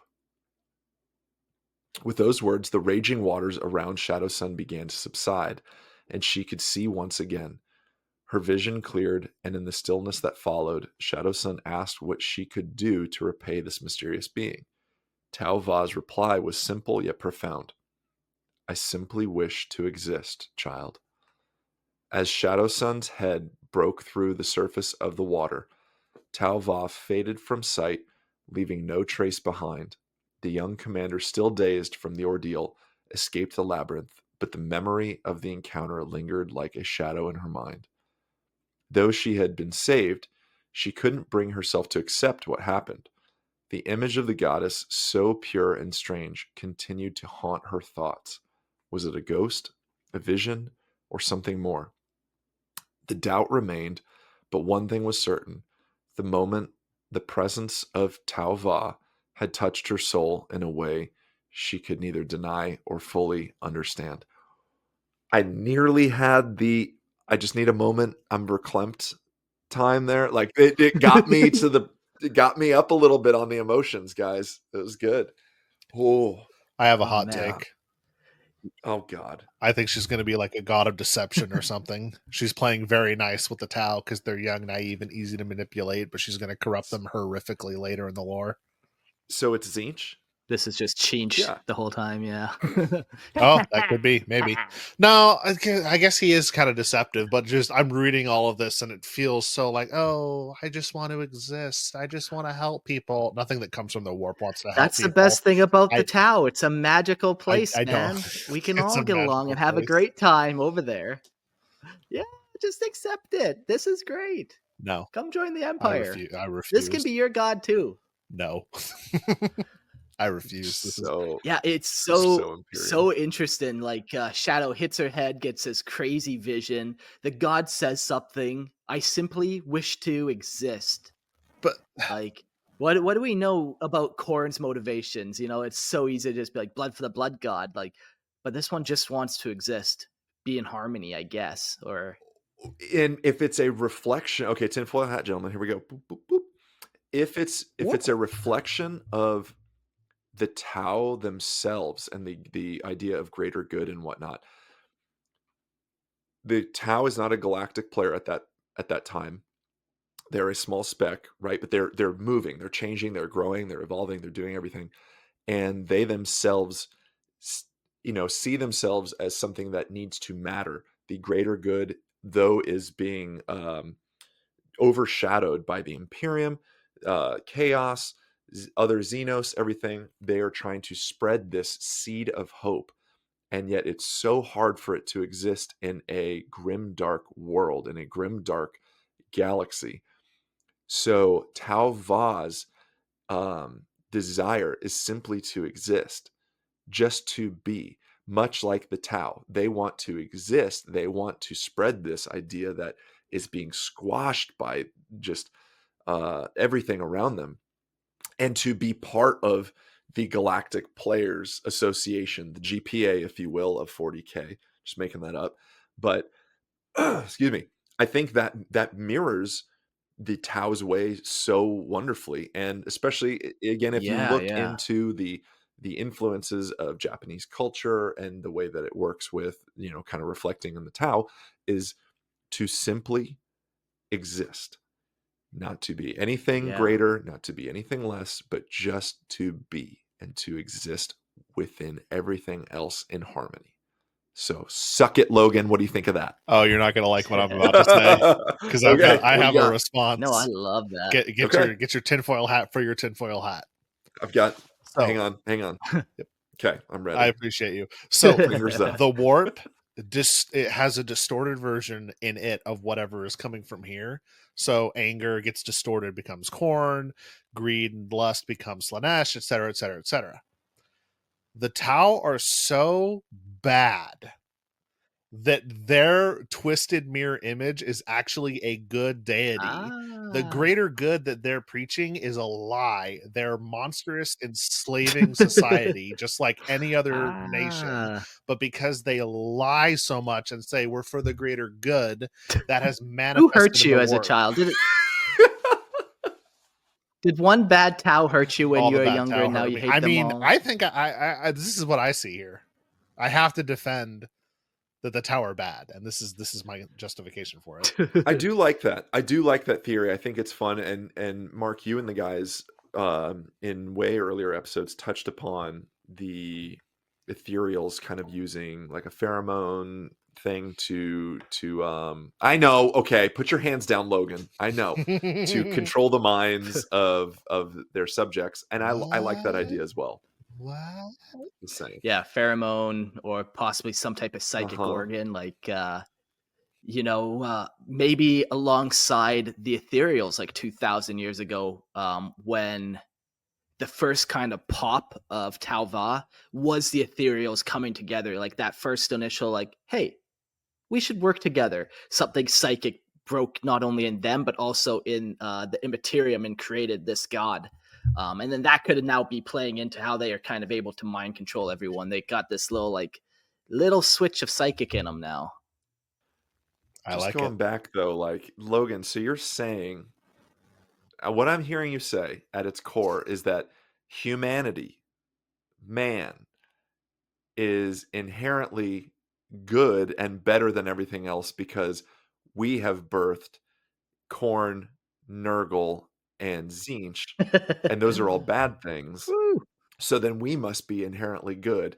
And the Eldar are inherently bad because they birthed Slanesh, and the Tau, again, another Xenos, has birthed Tau Va, so they must be inherently bad as well. So is this what you're saying? Yeah, he couple prescribes problems. to the Yeah, a wacky couple mirror. problems with your theory. One, Slanesh is not a good god, so that does not work. Slanesh is also bad. Oh, How yeah, dare yeah, I, yeah, first yeah. of all? Okay. Yeah, but no, so what the other gods are the twisted, more corrupt versions of raw emotions humans and Eldar feel. So lust, desire, greed, Nurgle's technically got rebirth in it and wanting to rejuvenate. So it's just a twisted corruption of those things. So they're still bad for us, but they get twisted by the warp to a further extent. What I'm saying with the Tau is their propaganda machine is so strong that the latent psychers that might be in the Tau genuinely believe it. And that gave birth to an actual good chaos god. You feel me? That's too many tinfoil hats. I think it's fun. Yeah.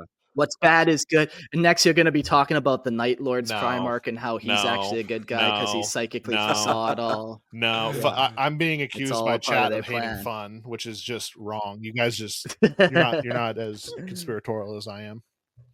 Okay, if I'm right in like 5 years and this comes out in official lore, I'm gonna like point to this episode and be like, "Ha, called it." Okay. First time I ever down. heard about this god, and I called the entire plot line off jump, just like, here's where it goes. Oh, Fuzz agrees with me now. Let's go! Thank you, Fuzz. Appreciate you in chat. You've won somebody over. I do not think Logan's entirely wrong, honestly. He's just mostly wrong. Just mostly. Just fundamentally. Fake news on this podcast. There's just so much misinformation about me right now. Oh my gosh. So the second time we get to see Tau Va before the manifestation, well, I guess this is now the manifestation of being trapped in the warp. So we jump back to the force sphere of expansion. So back in current time, the next time Tau Va revealed her presence was when the fourth sphere expansion fleet of the Tau Empire found itself trapped within the warp. The fleet, battered and broken, had been stranded there for what seemed like an eternity, enduring relentless attacks from demons. In this time of dire need, Tau Va's power surged forth, casting the fleet into the safety of the Nemyar Atoll, a place of tranquility where the Startide Nexus was born. This miraculous intervention left a mark upon the fleet and its allies. The auxiliaries, witnessing this divine act, began openly worshipping the goddess. However, this sparked a deep revolution among the Tau, who saw the growing devotion to Tau Va as dangerous and corrupting influence, a violation of the sacred greater good. What did I say? They blamed the auxiliaries for their fleet suffering, believing that their worship of the goddess was the very thing that caused the demons' attack. I wonder who said something like that earlier. Yeah, and this is kind of where it gets interesting. Like, the Tau don't even start off liking this god necessarily. Shadow Sun's first encounter is like, I don't trust that thing. And now they are in the warp, and humans and other auxiliaries, Kroot might be praying to their pegged Kroot hawk gods and stuff, and you got some Gouge frog people over in the corner ribbiting their praises as well. They're all kind of speaking into however they can fight the warp. Demons are flooding, and then eventually they're saved from their prayers, with their prayers. And the Tau are looking on in disbelief, like, what is happening? And something grows in them, more mistrust. They just really don't understand the warp at all. And it's cool that, I guess, the less advanced species of the Tau were 100% on board with, like, oh yeah, this is a god. This just saved our lives. Let's worship it. And the higher intellect of the Tau, they were like, no, this is a monster. We must kill the worshippers to get it to go away. Yeah, and this is an interesting thing too, like, because this god is definitely, we're talking about the goddess of unity essentially, but it is a bunch of different Xenos coming together and worshiping in whatever way they can, different souls and their different power levels all kind of coming together and mingling. You talked about what's its desire and how that one line is probably a pretty good spot. It just wants to exist. But just what other emotions are we going to see bleed into this god of unity through each one of those distinct Xenos? Yeah, and now I'm wondering, like, if the orc saw her and started to believe in her, is she going to develop orc traits? Because she has a human arm, and she has the court does not like what I'm throwing out here with this new fun and exciting god. For audio listeners, his head is in his hands, and he's just cry laughing right now. You're hurting him. I'm having psychic backlash right now. That's a callback. Oh, this is great. Yeah, so he doesn't like that idea. It's okay. He can be wrong. Where's the mute Logan button? Too late. And so the Tau, driven by fear and anger, much like Court right now, turned on their once allied species, much like me, beginning a brutal campaign of extermination. Oh, they believed that nice. by destroying the auxiliaries, they could rid themselves of the goddess once and for all. The horrors of this campaign only ceased when Commander Shadowsun, now leading the Fifth Sphere expansion, arrived within the Namyar Atoll. Under her command, the Fourth was united with the Fifth, and the worship of Tava, though still contentious among the Tau, began to spread across the atoll's world. Temples dedicated to the goddess sprouted from the planets, their stone walls whispering her name to all those who would listen. While the Tau did not worship her, some found themselves haunted by dreams of the goddess. Yet for Shadowsun, the memory of her own encounter with Tava had long since faded. How do you forget that? How do you forget you saw a literal ghost deity help you not die, and you're just like, oh, hey, look at this thing? All things fade with time. Or the mind control of the ethereal. So you're saying the greater good is not the greater good? Oh, no. So we have this now whole nother part of the Tau Empire, essentially, where, you know, they've opened up this crazy wormhole that they can jump through the Nimiol Atoll, and now they can jump back and forth across the galaxy. So we have the two spheres of expansion. The fourth they created, got lost in it, finally made it to the other side with the help of the chaos god Tauva, and hundreds of years later, I don't know how long of a time between the fourth and the fifth, but it was pretty quick. I don't even think hundreds of years. The fifth comes in across the wormhole. They look on the other end and find that the tower are alive and well, and they find that there's not a lot of Xenos working with these tower anymore. And everyone's kind of hushed-lipped with it, like, yeah, I don't know, we had a bunch of Xenos. They must have died in the battle. I don't know. No, haven't been doing any mass genocides over here on this side of the atoll. Your guess is as good as What mine. do you mean we left with auxiliaries? Where? I don't see them on the ship. What are those bodies? What bodies? I don't see no bodies. It's so crazy that this is how the god of unity is born, with the Tau like dragging their feet against it. I think that's killing the minor Xenos at birth. I think that's fitting though. Like, not just for my tinfoil hat conspiracy, the greater good is a lie, but like the greater good, they want to unify the galaxy, and the god of unity shows up and they're just like, no, no. That's so 40K, but it's such an interesting juxtaposition that the literal god for them, and they reject it immediately. As a story arc, though, like as a story standpoint, you can't have that. It just puts them as the exact good guys. Like, you have a god that says, we're going to do this, you know, the hope and the unity and all that. And they're like, great, we've been waiting for you. Like, that instantly puts them as like, well, good, then you're the right ones in this galaxy. Like, that's what we want. I think. Yeah, but we all know the ends never justify the means. Right. You know, it starts off nice until Well, that's why we got those camps happen. That's why it's like the two trains of thought that I've had in the last half hour I've been talking about this god is it's either going to become a corrupted version of Unity, or it is a true version of Unity, and Tau are more evil than people like to admit that they are. And that's how this happened. Those are the two paths I see for this character so far. Fuzz says a good point that we'll reinforce. I don't think the Tau actually birthed Tauva. It was all the psychic auxiliary. And yeah, that's 100% true. You know, we might not have mentioned in this episode that Tau have a very tiny Paquito soul. Everyone seems to know that in 40K, so we glanced over it. But very, very small soul energy. So yeah, this isn't a Tau god necessarily at all. It's the Tau have taught all these other Xenos unity, and now they're praising and worshiping. And like I said, there's a Kroot doing his Kroot Hawk ritual to the greater good god now, and that manifested a little bit more energy. It kind of reminds me a little bit of Halo, because they had all the different species that were worshiping the Great Journey, and then the elites found out the Great Journey was a lie, and that caused the Great Schism to happen.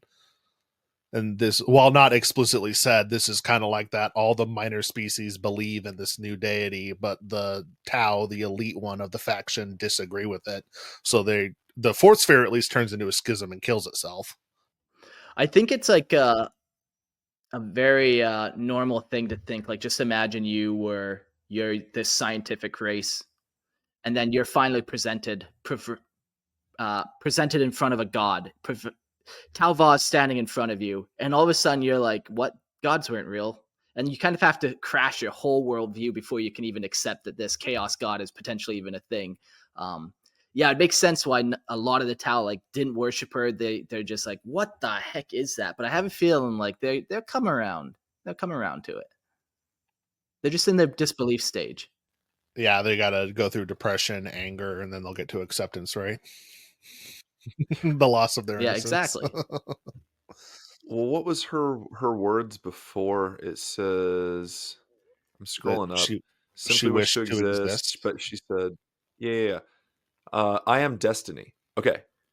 So I am destiny was what Tal Voss said, echoing through Shadow Sun's mind.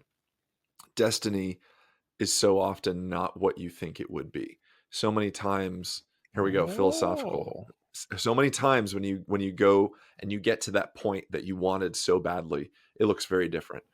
You know, so many times when you think that you've, I don't want to say made it and whatnot, but like gotten to that point in life where like, this is where I should be, this is what it is. It looks very different, but it still fulfills and checks all those boxes. So to recognize something that you've internally wanted and dreamed of and excuse me, hoped for years and decades and millennia or whatever, and then it happens, it's not going to appear the way you wish. You know, it's going to look differently, and I think that is the schism that's happening with the Tao culture. Is we thought it would be one way, it's not, it's this way. She says, I am destiny. Yeah. So it's like, it's going to happen. It just doesn't look the way that you think. Like they're mad. They Yeah. wanted to achieve Yeah, it their yeah. way through science, but they're going to have to achieve it through divinity and chaos magic. Yeah. Yeah. I like that, Logan. Yeah. I like See? what you said See, there. you guys got to let me cook a little That's bit. And we'll get good. there. Yeah, that's good. Yeah. Instead of making like Geller fields and stuff, they just pray to like Tau Va to fight the demons off in the warp for them. Interesting. It's becoming more useful. I love it. I like it. All right. So where are we? All right. So the memory faded. The temples are popping up everywhere. All right. So that continued until the Death Guard, led by Lord Oritus. I like Oritus better. Oritus Glurstock. That is a cool name.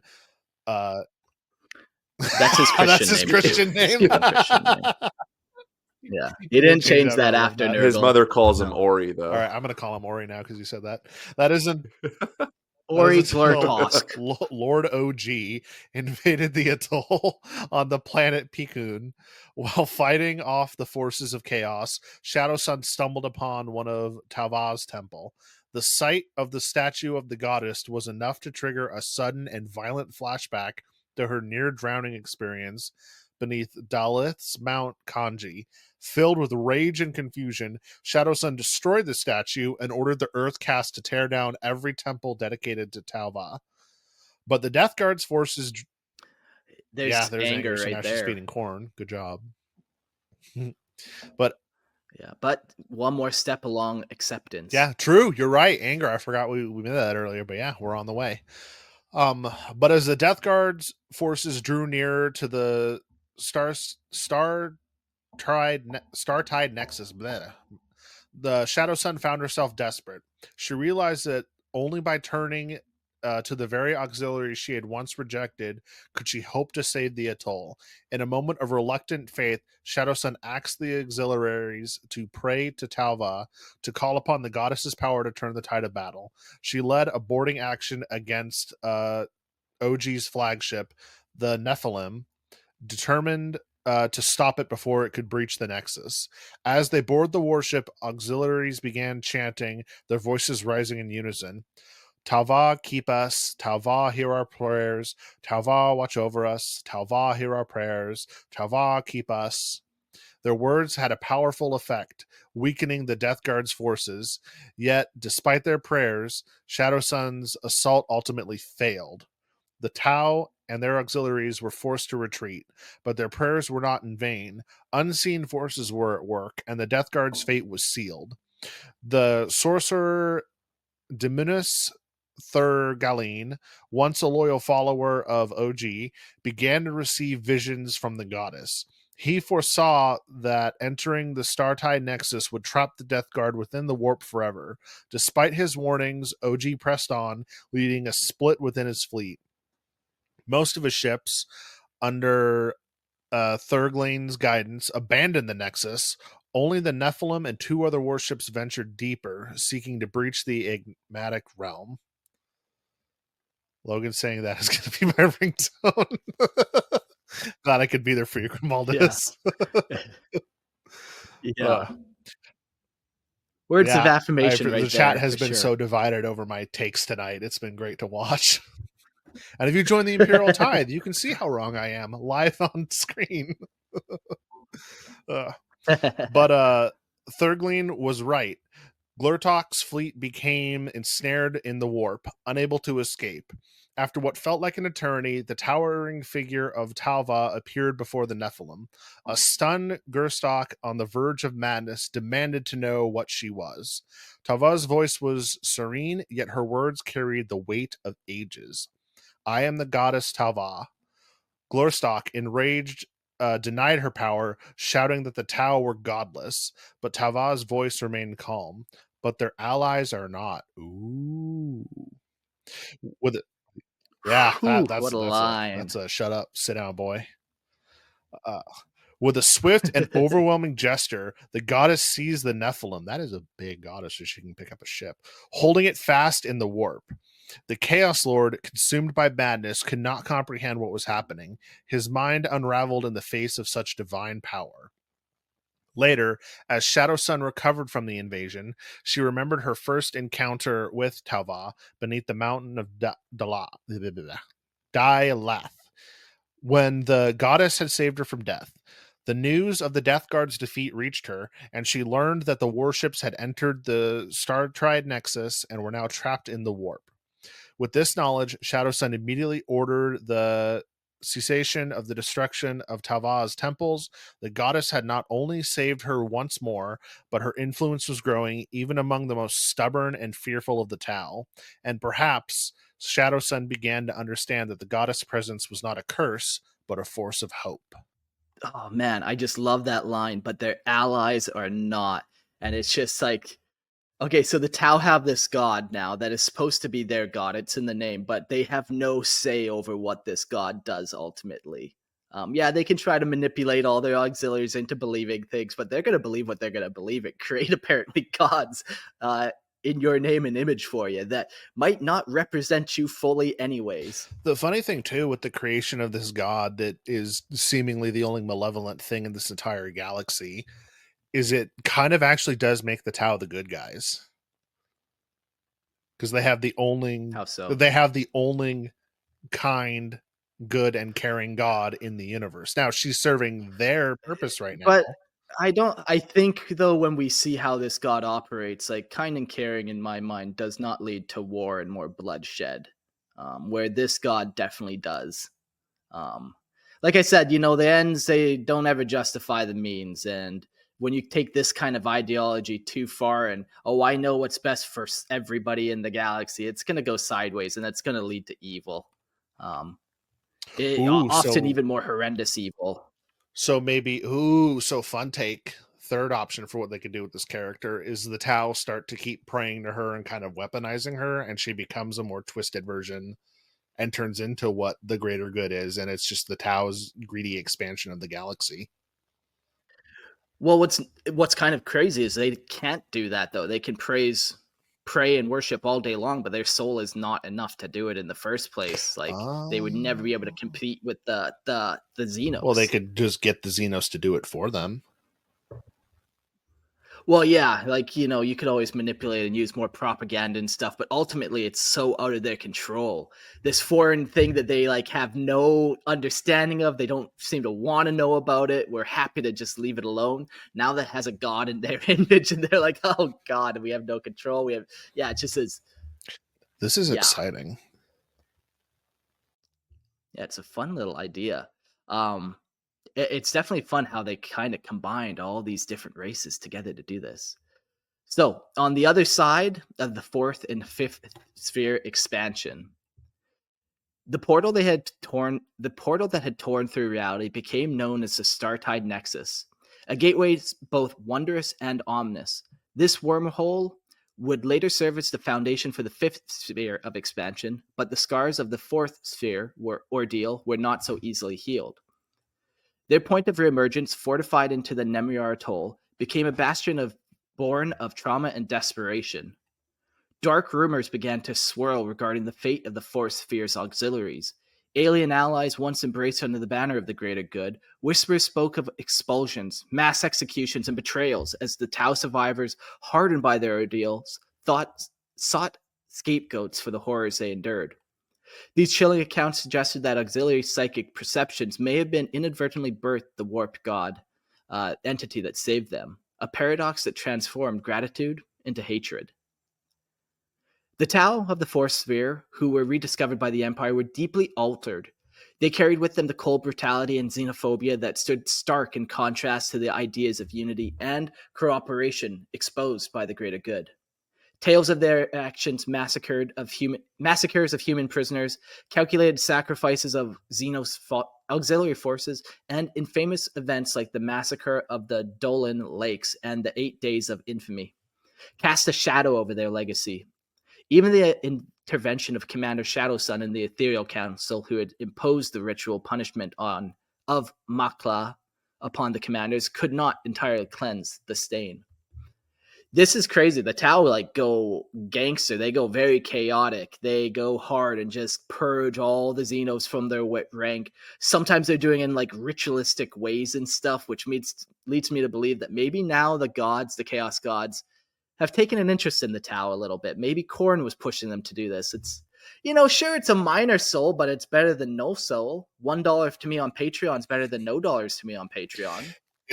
It's also maybe they're taking that same approach. It's also fun to see the Tau Empire acting like the Imperium, where they're just purging things that they don't agree with. They don't like it, don't understand, so they're purging it. So it's like, according to you, they've been doing that the whole time, though. Man, allegedly. that just goes even to Tau Va and how Tau Va is going to deal with any encounters, of disagreements. It gets dark quickly, I think it's the grim dark future. Of course it gets dark. Yeah. Logan, you make a good point and say how it mimics almost the Imperium, and with the Tau being such a young race, we'll say, in the grand scheme of things, to see this as one of their first real kind of pivotal moments as a race and as a culture, where it's this god interrupts their way of life. This god interrupts their society, their I'm going to say stability somewhat, and challenges everything that they've thought about. I mean, and it's either it is, yes, for the greater good, and that's what we're going with, or it is not. And it's very interesting to see kind of how this disrupts their way of life and tears them apart a little bit, Yeah, some of them just don't accept it. Others are building temples and they're slowly learning to kind of accept it. Others find that they're, joining their neighbor Gruvessa in prayer at night before dinner, their ration buddy. They're joining him a little across the, I don't know how you symbolize the many arms, but there's definitely a way. I don't know. I'm doing just doing some weird hand gesture. Oh, he did like butterfly with the Spock live long and prosper Spock at the same time. That was really weird. It's almost the Aquila. Right? It's like if Napoleon Dynamite was a Star Trek fan. No, he's doing the Spock. What's cool too is, and I love conflict within cultures that love conflict within societies and within the, in their own race here now, because the classic one we know of with Tau is Farsight enclaves, or the classic Tau ethereal cast, and going that way.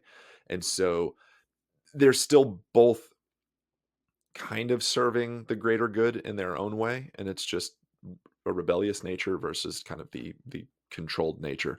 But now you have something that is really outside of them, because Farsight is obviously still Tau, but going in different directions. And now you have this bomb that's dropped into this society, race, and culture, where it's like, what the fuck? This is completely new. So I like that there's almost a new way to collect, play, and experience this army, is that you could really, we haven't really talked much tabletop on this episode, but like, you could state definitively with your Tau army, this is a Tau force that worships Tau Va, or the opposite. This is a Tau force. They were part of the fourth sphere. Right. Or this is the opposite. No, we do not worship Tau Va whatsoever. And we I notice there's not a lot of Xenos allies in your army there. Why is that? You don't like them, or you don't like them?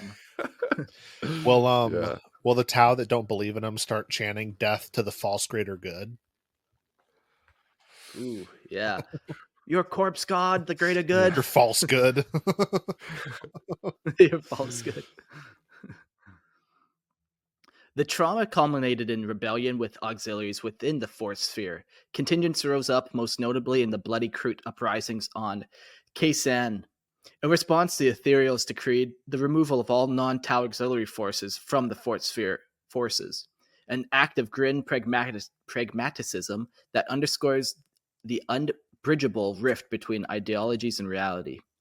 The fourth sphere endures, but its legacy remains one of ominous transformation, a stark reminder that even the brightest visions of progress can be shadowed by the abyss. Yeah, this was a classic. They were hoping for the best, and then all things went wrong. Everything went wrong. Things went so wrong that they birthed the Chaos God. That's really funny. I like that. But it's like, the beginning of the movie, the intro's so nice and warm. There's the sun shining. There's Tau children in the fields with their balloons watching the great inauguration of the fourth sphere. And yeah, by the end of it, it's just a hellscape. I wonder, because you said it because she was clearly in the warp floating around after her meeting with Shadow Sun.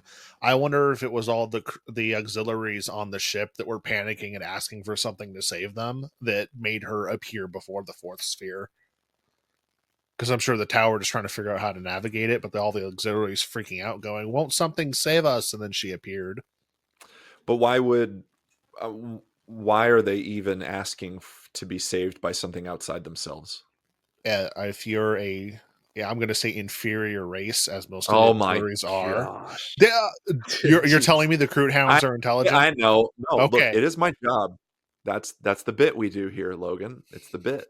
Come on. I'm actually not being funny. I'm legitimately being honest and right, and you're still fighting me. I'm going to put a post-it note over your face on the screen. Yeah, there we go. That's good.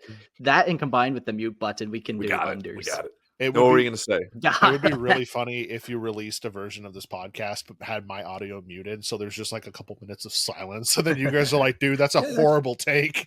No, he's like, what was the take? What was the take? Redacted. Yeah. I'm not. No, what were you going to say? So, truly, because I think it's interesting to imagine them crying out to something outside themselves. Why? Well, because if you're not as grounded in science as the Tau are, like the Crute are typically depicted more as I don't know how else to describe it, more primitive and savage with the way they do things. If you're a more primitive and savage thing, and the ship you're on that is suddenly not in space anymore, and now it's in the warp that they've never been in before, and the whole thing is shaking, it would make sense, because a lot of people just in general will cry out to a higher power whenever they're in trouble or scared.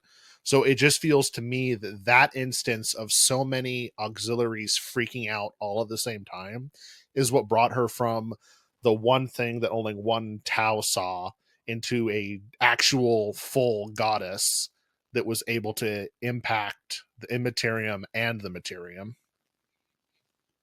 Okay, I'll buy it. So if we go into now Commander Sure Strike. So in time, Yeah, what happened to him? Yeah, because the leader of the this fourth. is going to get interesting here. So Commander Sure Strike. In time, his forces achieved success, and when the fifth sphere of expansion emerged from the other side of the Startide Nexus, Sure Strike personally welcomed Commander Shadow Sun to the new Tau Bastion, nestled in the heart of Imperial space. See that, Logan? They're right in your heart. The experience within... Always will That's be. right. Let him in. Knock, knock. We're here. I played Tau for a while. I actually do really like Tau. It's just fun to do this and mess with you guys. I know. Xenos Especially Glazers. seeing you and Marcos play, like, just, it's so funny. Oh, dude, it's peak. Because he's playing Tau. Hurts my soul, though. Yeah. Words hurt, man. Words hurt. So there's a Tau goddess that if you pray, she can make your feelings better because she's all about the greater good. Okay, you've been paying attention. That's good. That's Yes. good. Good. So Sure Strike personally welcomed Commander Shadow Sun to the new Tau Bastion nestled in the heart of Imperial space. The experience within the warp, however, had transformed Sure Strike in ways that no one had anticipated. Once a bright and hopeful commander, he now carried the weight of the horrors he had witnessed. His heart hardened and his outlook jaded. The once unshakable faith he had in the Tau cause, now stood in sharp contrast to the bitterness he harbored towards his own people. His disdain for the ethereals, long revered as the guiding force of the Tau, grew over time, and as he began to break the sacred taboo by speaking openly of his criticisms, a subtle rebellion against their authority. His prejudice extended to the Tau auxiliaries as well, those whose faith had once been a beacon of hope. Sure Strike blamed them for the disaster that had befallen the fourth sphere, their devotion to Tau Val marking them as the source of the catastrophe. During the Battle of the Startide Nexus, Sure Strike found himself in frequent conflict, not only with his non-Tau allies, but even with Commander Shadow Sun herself. The tension between them grew as he became more determined to uncover the truth of what had happened to the fourth sphere. His growing disillusionment with the Tau leadership led On Law to temporarily place him as supreme commander of the Tau military forces, hoping to control his rising anger. But when Shadow Sun emerged victorious against the Death Guard, the Ethereal Council swiftly reinstated her command, relegating Sure Strike back to his former position. The weight of these events, however, had already shaped him into something new, someone who could no longer simply follow the path set before him, his soul burdened by the shadows of his past and the choices he had made. Oh, good. I love it. Conflict. It's so good. Yeah. Yes. Yeah, like this can lead to a kind of the leader of the chaos faction of Tau potentially. The ones that fully kind of give in to that bloodletting, that kind of who cares about building an empire now? Let's do it for us. Curious to see if, and maybe chat can jump in on this, but like I would so be curious to see if any like contact has been made or ties together between Sure Strike and Farsight. Has that happened at all? Do we know of any moments where they have worked together? Yeah, like the first battle that Sure Strike was famous in was fighting against Farstrike in the Magdula Bay. Yeah, that was earlier. I think we talked about that. That was his claim to fame, was he fought with Fars. But you're asking after that, yes, now that he's post that, now that he's kind of like Yeah, we're gonna say Mm, chaotic, but yeah, like now that his eyes are open to a different way of life. Disillusioned. He's yeah. disillusioned. Yes, yeah, it says it. Yeah, I think, yeah, that's just the first step down the path, of it all. Yeah, like, so I think it's hard to say where Sure Strike stayed if he went back to the Tau Empire, where Farsight and his empire would have been, or he would have stayed on the other side of the galaxy. And then there'd be no Far Strike interaction. Um, he did set up like that whole fortress over on that side, so I'm sure he got a whole planet, I believe, that was very nice, or a palace on the planet. I forget what Shadow Sun gave him, but we did mention something like that, so his home's definitely far yeah. away. Fuzz is mentioning in the chat that they don't think that any recent contact has happened. So that makes sense. And I'm just curious. I think it's a really cool story element that could happen with GW is having these Yeah, guys possibly work together in some way of like, you were once my enemy. Now I've seen the horrors of what this new life is. Let's see what we can yeah. do together. And then it leads to a conflict between them at the very end after they fought off the tower. Then they're like, now I can't tolerate what you're doing to the auxiliaries. And Yeah. Farsight's like, well, let's get Yeah. after it. Yeah. It's cool. Yeah. Yeah, the ideology is breaking down and more little versions of it are forming up and popping Hmm. up. Hmm.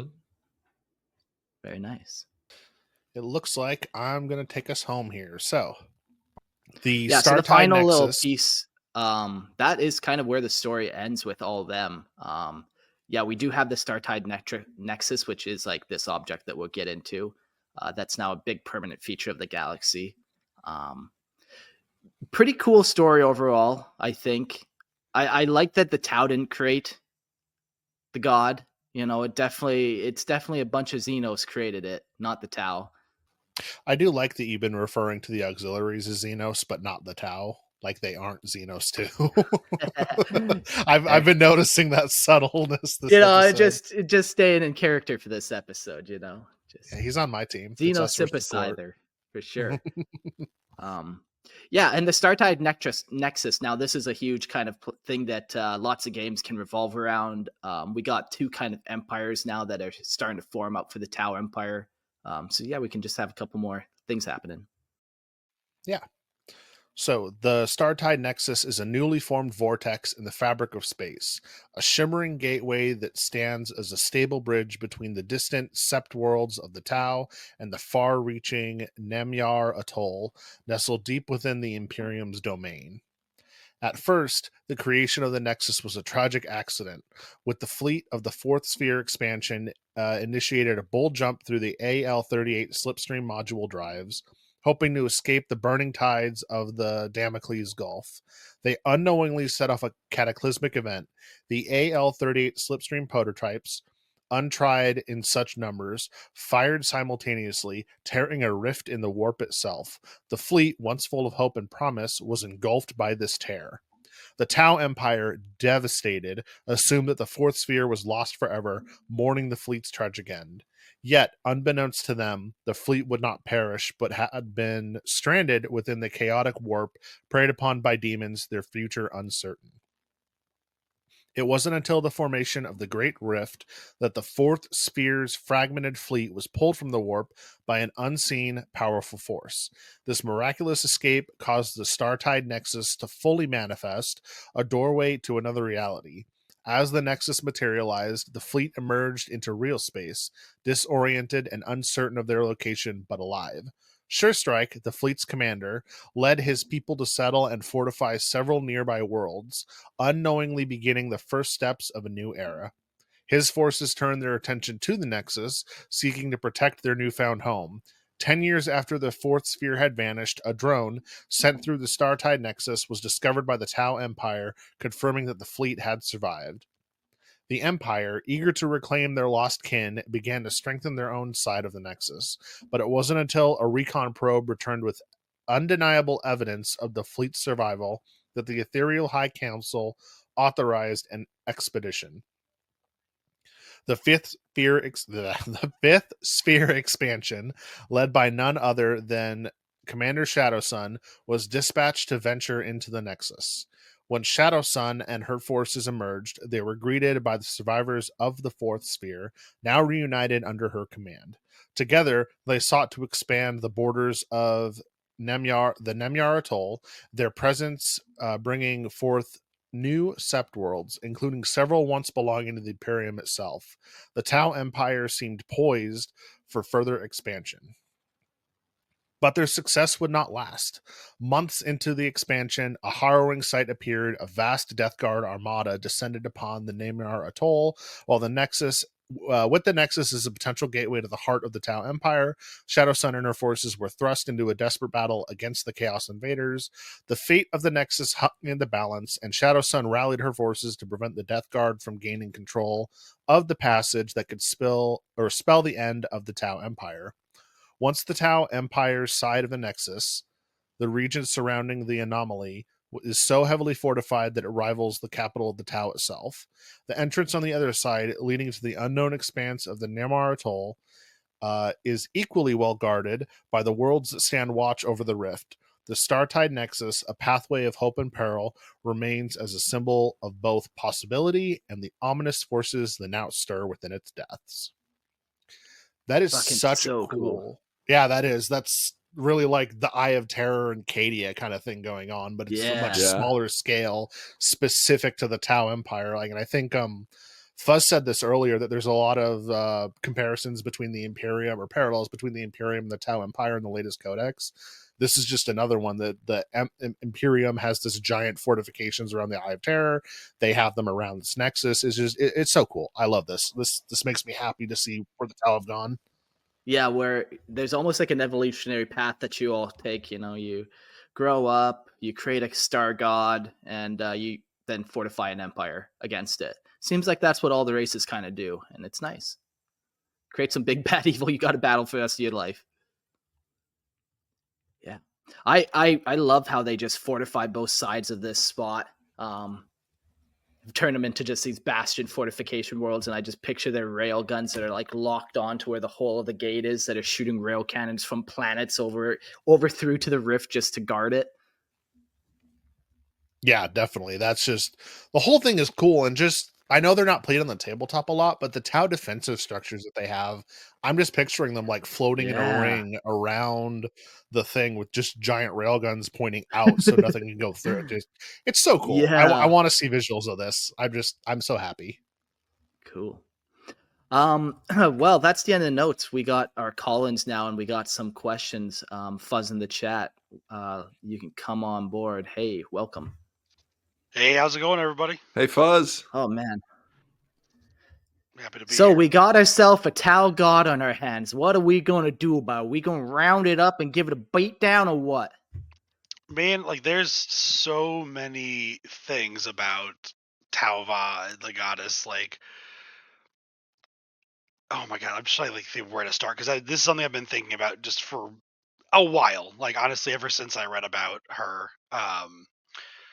But I do think that she's going to become like an integrated part of the Empire. If for no other reason than the ethereals are going to find the belief useful to help, keep the auxiliaries, happy. It's because Yeah. they're such a big part of their army that if they can keep them happy, cool. And there's also clearly just tangible benefits. I mean, with her, making an entire part of a Death Guard fleet just lost in the warp, because she can do that. Like the way I put it in chat for for people listening is, is like she grabbed their ship and was playing with it like a toy boat, like a kid in the bathtub, Oh just like yeah. do do do, you know. It's so cool. Yeah. Yeah, like I definitely think she's going to become more and more prominent, and definitely that religious aspect will get played up. Like you said, it just is so useful. Such a useful tool in controlling a population just that much further. Yeah, and like the Tau aren't like a religious species, and I don't know how religious any of the auxiliaries necessarily are. But what the Tau are very good at, and it's something that you guys have talked about before in previous Tau episodes, is the Tau are very good at taking something and finding a way to incorporate it into their society and use it to improve, Sure. their empire. Yeah, like how many chances did they even give orcs before they're like, fuck, it's impossible. So Exactly. yeah, like they're gonna want to try to, like, now that they're aware of this whole nother dimension, it'll be funny for them to go and try to make demons with corn bloodletters. That would be funny. Join the Tau Empire, bloodletter. Right. This one doesn't seem to respond to us, but the Tauva, greater good goddess, this one seems to want to actually help us and make some deals. Yeah, could the Tauva bring, um more, I guess, intellectually inclined demons, like say of Zinch or something, over to the greater good, in that respect. And it might just be where Tauva is like the only warp entity around like the greater good, like thought form, and there are no, like breaking off of demons, like the ruinous powers break off into their little demon people. Yeah. That it's just Tauva. I do love the idea that was brought up though of, if another species that's psychically connected joins the greater good, is she going to grow another arm? I think that is, I Yeah. think that's absolutely hilarious. Like, but it's funny as like a thought experiment. It's just like, oh, now she's got 7 arms when I see her. But also, I think it truly would happen as this, you know, um, god of community, god of coming together. Uh, Yeah. that she would change her shape depending on what is influencing her. Yeah, exactly. Yeah, it's so interesting. Like, yeah, the God of Unity that has so many different aspects vying for different things to happen.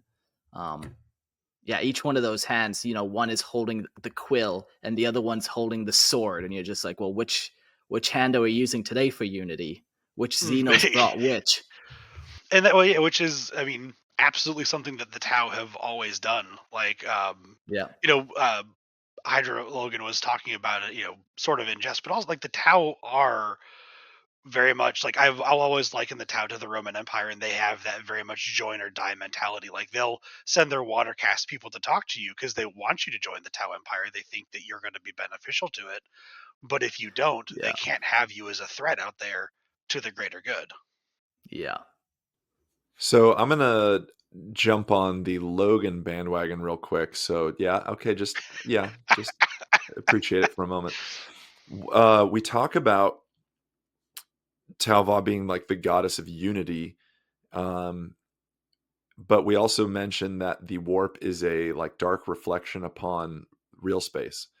So what if it's the cosmic joke almost that there is no unity, that it continues to incorporate, like Fuzz, you were saying, like, does it get another arm, like if it gets another Xenos race on its side, and it just becomes this mockery of like sword in one hand, pen in another, like, look, no, it's all unity, but none of it actually can really exist together, as we've seen in this Tau species itself. Like even them can't Yeah. unite under the goddess of unity. So it's this mockery of like, no, no, no, no, we will all be united, and it's not happening. And Yeah, maybe at she what starts point is fighting Talva herself. gonna, yeah, exactly, cut off one of her own arms that no longer fits the vision of Unity? So I think Oh, I do think that is a really, really cool idea. So less so I guess to start from the beginning of like my thought process in this kind of a thing, I don't think that the warp is inherently evil. Like it is, it is a reflection of the material universe, but I don't think that that inherently means that everything there is going to be antagonistic or evil. Like there have been episodes where we've talked about, you guys have talked about different warp creatures that are even just more passive. Like there are things that live in there, like it's its own ecosystem. So I don't inherently think that any warp deity is necessarily a chaos deity. I do though think that could be a really interesting way forward, because just from an interesting story perspective, like conflict is always good for stories. That Talva doesn't become like a chaos evil god like the ruinous powers, but does keep pushing towards an extreme. And could even like kind of backlash influence the Tau, or even say the Ethereals do actually have some psyker presence, and that's they're the only natural psychers in the Tau, even though we don't know that yet. Um, and then it kind of feeds back into them as this you really have to keep pushing the Empire. We have to bring everybody under our very nice boot heel. So not necessarily evil, but like to a logical extreme. Yeah. A little double cheers there. Unity in your Yeah. guys' drinking. See that? Yeah, I saw we both went for a drink at the same time there in the sink. That was funny. I love See, it. Fuzz, you agree with me more than you think. I honestly, We're really the I same. do. It is fun. Going back and forth. But like you're saying, like the propaganda machine absolutely is going to play into the birth of Tava, because there is no greater good without the propaganda machine behind it, pushing that and convincing the auxiliaries to the Tau, to the basically the Tau version of Xenos, because if they're the Imperium right now.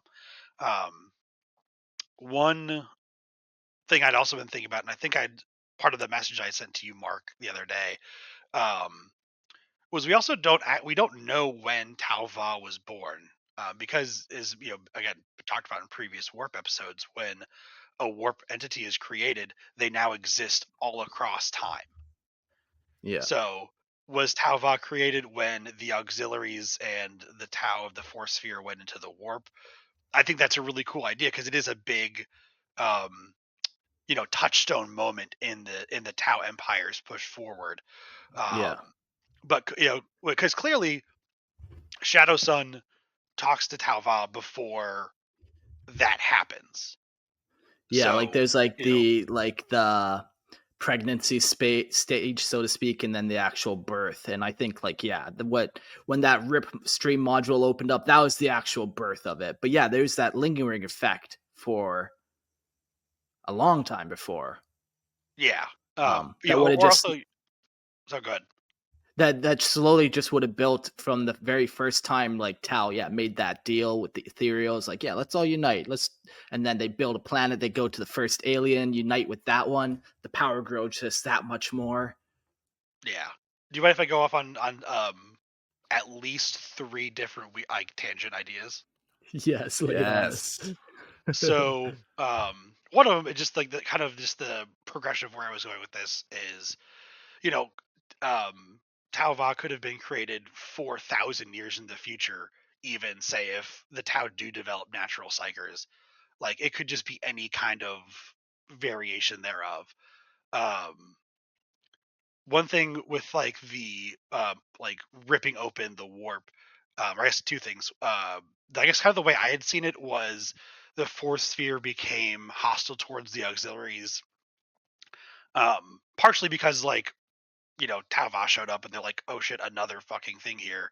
Uh, but also, the demon incursions, and in my mind, also those more psychically attuned auxiliaries could have become like corrupted and mutated by the other like chaos gods, and then like basically imagine like a Kroot all of a sudden becoming a Cornate Kroot and Yeah, like attacking their former Tau allies. yeah, exactly. We Like, say like, oh you're yeah, never the gonna Tau trust them again. turned. Yeah, the Tau turned. They couldn't hold it together. They were afraid. But yeah, the same thing could be said for all those Xenos in there. Yeah, how many humans just went mad and start rampaging that need to be Exactly. put down? Yeah, for sure. And the other one, like kind of related to like the birth of Tauva, like what if Tauva had been like you said in that kind of like gestational period as a warp deity, um, and them activating those slipstream drives and like ripping that hole through the warp, um, let's just say like caused her to be an early baby. Okay, sure. Sure. Like she's got enough juice to like clearly like do stuff and Yeah, but be a she doesn't threat to her enemies, but necessarily maybe isn't as powerful as she could have been. yeah, Ooh, or she she's not also doesn't have the ability to summon demons, it doesn't seem like yet. and So she maybe can't that's leave the something that warp. she's The other chaos gods can leave the warp, can't they? But she can't. or hasn't. That I don't know. I'm not a huge chaos person. I don't know. My chaos lore is very lacking, so I do not know. That's a good point. Can chaos gods leave the warp? Yeah, No, 'cause, while the like, she can chaos gods technically are specifically project. this. Yeah, I don't know if they can leave the warp, chaos gods. Boo. Then I guess it is just that she can't. Well, yet can't create demons. But I would have sworn they could Yeah, leave and the like warp. one of my questions too that I wrote down was, what does her dominion look like? You know, we know what the Garden of Nurgle looks like. We know what Khorne's blood lakes and lava look like. Maybe Tauva doesn't have the ability to hold together a vast realm space, but just has that Okay, strength yeah. to hold herself together. She doesn't have her Mhm. kingdom yet. Or maybe like the Startide Nexus, like that wormhole, is as much of a like kingdom as she can manage right now.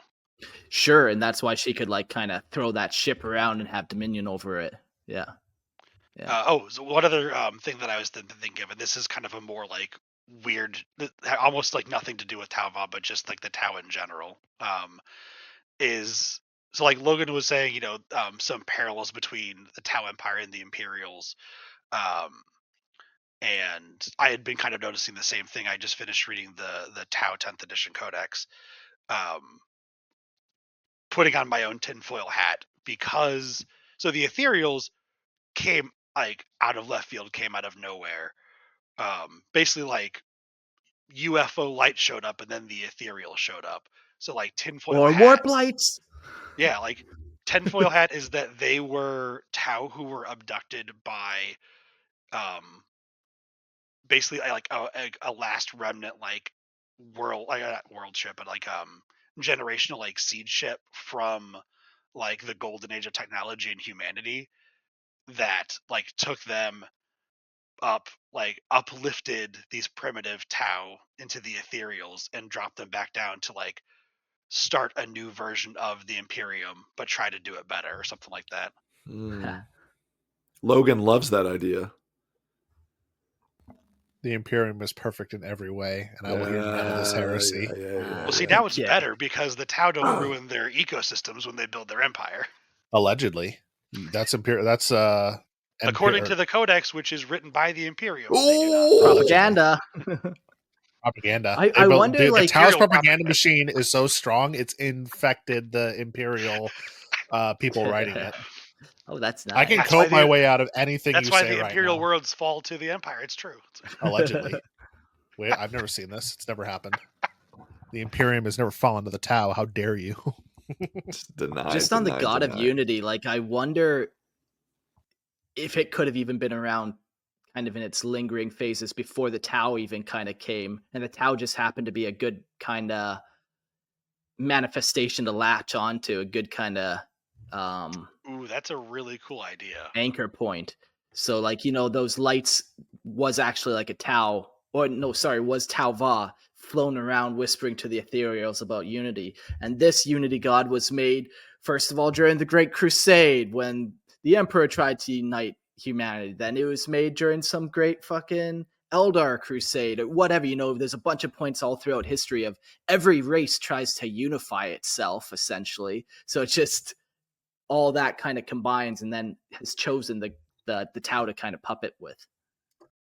Yeah, because we know like back before like the Dark Age of technology, like when all of these worlds were settled by humanity, they were also much more like friendly towards Xenos. I believe like they would trade with them and they would not necessarily like try to all again like they weren't trying to make them all into a big empire like the Tower, but it was a much more friendly galaxy out there. Everyone was working together more. So yeah, that could even, especially because humanity was involved and has such a strong ability to affect the warp. Like it could even started back then too. Yeah, for sure. I like the idea of just this small, gentle soul being Tauva, just floating through the warp, having nowhere to go, just fed from the little bits of hope that people give it when it can. and all these giant ruinous powers fed off of the easier to capture emotions of anger or whatever. And she's just floating through the warp like, won't someone notice me? And then she found Shadow Sun, who gave her enough to hang on, and then the auxiliaries pushed her into the immaterium. I like that kind of that hope that she could symbolize. Oh yeah, because especially in 40K, having hope, just that's a hot commodity right there. 100%. Cool. Do you have any other thoughts there, Fuzz? Any other I think I've gotten them feelings all about out. this? Is there anything else, Okay. like anything that you guys want to like yell at me as someone that loves the town? We'll talk about them forever. Yeah, I got some questions here. I think we answered a lot of them, but Logan, go for it first. Oh, I was going to say, I want to thank you, Fuzz, because you were actually really helpful in chat with the insights you were giving, even when no I was problem. really wrong. I love that you were able to like, actually, this is this and this is this. I'm like, oh, okay.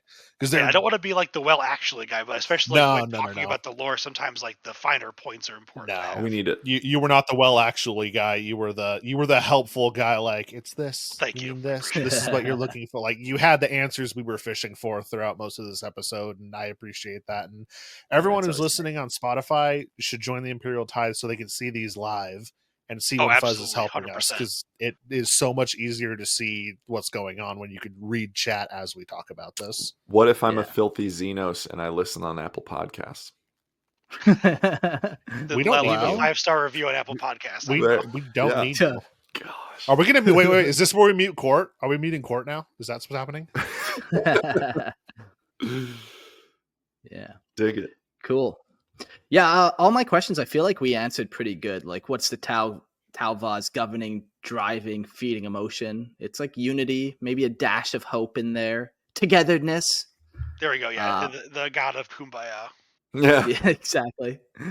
What would Tau Vaz realm look like in the warp? Like we kind of said, it doesn't really have one fully yet. Potentially, what do you think such a realm would look like? So, I think the realm would look like a Tau world, because a lot of the worlds have sort of like dome cities on them, and you'd have like a dome city of each of the member races of the greater good kind of represented there. Yeah, and everything's just moving perfectly in unison. Like, it's the perfect city. To add another, I guess, nerdy reference, so like thinking about like Dungeons and Dragons and like the different planes of existence in D&D, there's like the plane of law, and how everything there, like in some of those like lawful planes, things are literally well-oiled machines, like working kind of like that. Everything like working in harmony together. Yeah, I was thinking that too, where this world would have no, there would be no odds. Everything is even. Everything is harmonious. Everything has to be synchronistic. There can be no outlying factor, and that's what becomes the kind of the taboo there. The dark side of it. There, it has to be symmetrical. It has to be this. It has to have some sort of form to it that is complementary. Yeah. Cool. Interesting. It's demons. Her demons. Do we have any thought what they might look like? Like, I feel like definitely in the forms, like they'd look very much like real Xenos creatures. So the Kroot would be very Krootish, but it's now it's all covered in quills. So it's like warp variations of existing Xenos potentially. I can see that. The other thing I was thinking of is like one of the philosophies in the greater good is using every member species to its fullest potential, and so like the goddess could almost like pick and choose. These demons are going to do these things, so I'm going to give them these attributes from the different greater good species to do this. So like, maybe they have the hooves of the Tau because they're going to, for like stability and 100% what I was got thinking. the quills. Yep. Quills of the Kroot and the Vespid wings, so they can fly just a little. All the cool things that each of them got. Yeah, or just like shifting between everything that it needs in the moment as it gains a new species, it gains a new ability. It's just awesome. Shifting. Yeah, because that would be interesting too. Because like, what happens when you incorporate another Xeno species that has wings, and so that is greater than the Vespids? So now the Vespid wings on these demons are no longer optimal, And so now they have to shift to become Yeah, cut something it off. else This in is the that fun part form. about this mindset of unity. You could Yeah. just cut it off. Or Oh, cut yeah. your wings off. Yeah. Right, just rip Then your wings replace off it. and then grow fins or whatever. I don't know. Whatever you need. Yeah. And the final question is, how do you feel about this introduction of the 5th Chaos God, potentially, of this Chaos God? Maybe it's the 6th. Right, because yeah, like I know. I mean, I guess first off, I don't mind. I think just like these settings and stories just sometimes need some sort of natural progression to mix things up a little bit. Sure. Because there is the ruinous powers, and then I know GW I think confirmed like Gork and Mork as like chaos entities. Yeah. And now we've got Tauva, and like I feel like I heard somewhere that at least like it's theorized that even like the Emperor is going to be a warp entity, or like has been having like warp entity powers and stuff. So Yeah. it could be as much as like 7 or 8, I guess, like warp gods or whatever you want to call them. Yeah. I think the idea. Yeah, I definitely. Sorry, go ahead, Mark. No, you go for it. I think that it's cool to have distinguish between these two. Like Fuzz, you talk about the ruinous powers, and I think those being the chaos gods themselves, and there still being a difference between chaos gods and warp gods, and that chaos Yeah. gods are warp gods, but warp gods are not necessarily chaos gods. Yeah, like we're almost birthing gods of order now. Like we got Yanid, where death is the ultimate order. Yeah. We got this god of unity, a very orderly god. Maybe it comes out with a couple more. Yeah. I mean, yeah, they mean the Emperor. If the Emperor did become like a warp entity, like a warp presence, that would be absolutely a very like lawful, orderly, personification there. Yeah. No, so that's a good point. Yeah, like we won't get any more chaos gods, but we're definitely getting more warp gods. Yeah. How do you guys feel about like, I guess, the idea of like balance in 40K? Because like one thing I talked, I think this was in the Discord I was talking to people about, or it might have been in the live chat one episode, was like in the Diablo franchise, there is like kind of a balance between like the entities that rule over the heavens and hells, and like they're always in this eternal stalemate. And so like do you think that's like, it almost sounds like maybe the warp is kind of moving towards that a little bit, if they're adding sort of like another, say, like pantheon of warp gods? No, I don't, because if we include Gork and Mork and Tovao as warp gods, you have one that's kind to the people who worship her, and then you have 2 more that are just about violence, and the initial 4 ruinous powers. So it's not really balancing out so much, but they are adding. It's like spice. It's a little salt in there, something a little different than just, it's another god that craves violence. I'll like have a you know, more, like, Gork and Mork well-fleshed isn't the god out- of violence. It's the god of fun. First of all, the Oh emotion that yeah, it 100%, 100%. fun. But the god of cunning brutality and the god of brutal cunning. That's all. yeah, Yeah, violence fun. just happens to be fun. Yeah, That's right, fun. Yeah. Well, what is balanced too? Like what is, I think, fleshed out, like you said, Fuzz, is probably the best way to put it, is like different aspects, and nothing will be in perfect balance, but there will be more of a complete spectrum, if you will. And Yeah. at times Yeah, I things like will that. shift, it's like it's just creating more colors on the wheel, kind of. I like like that it. it's more bad than good. I don't want the Well, universe a to little be nervous balanced. at first when you hear about a Tau god of unity, but not bad. Mark drop. Oh, We were doing so well. he's frozen in all his beauty right now. Look at that. I know. Oh, there he's back. Oh, he's Hey, there we back. go. I was like, this happened the last time I called in. Yeah, Yeah. All right. Well, I think that's the end of the episode. Fuzz, thanks for joining in. Thank you for having me sir. for so long. I appreciate it. Thank you, Fuzz. Yeah. All right. Chat says you got sucked into the warp. But I'm back. I didn't create my own chaos gods out there. I'm not powerful. I'm just one man. But yeah, it's a lot of fun learning about this entity. I was a little sour at first, but ultimately I think I've come around to being like, it opens up a lot of cool new story possibilities for sure. Whether you have Tau worshipping Tau now, whether you have Chaos Tau, a Sure Strike, and they go down this dark path, or whether you just have the fourth sphere Tau and them just hunting down Xenos maliciously, and they don't try to make negotiations at all. It really opens up a lot of new little story opportunities. Yeah, this was a super fun episode, and I like the direction the Tau is going in. It makes them, I mean, admittedly, I'm not that familiar with the Tau lore, but it makes them more through dimensional than the way I perceived them before. So I've really liked this episode a lot. I think it brings a lot of cool, fun options and opportunities to the table too. A lot of possibilities, like we said earlier, of just like creating a Tau Va force, and hopefully we can see that reflected with GW's, you know, push on Tau, and maybe seeing new detachments or something like that. That would be a rule set that would kind of promote this in the story. Yeah. Yeah, I'm just thinking what rules would be like. That would be simple. You just can combine squads together. So you got fire warriors next to Vespid and stuff. Like, could be a simple and easy way to do it.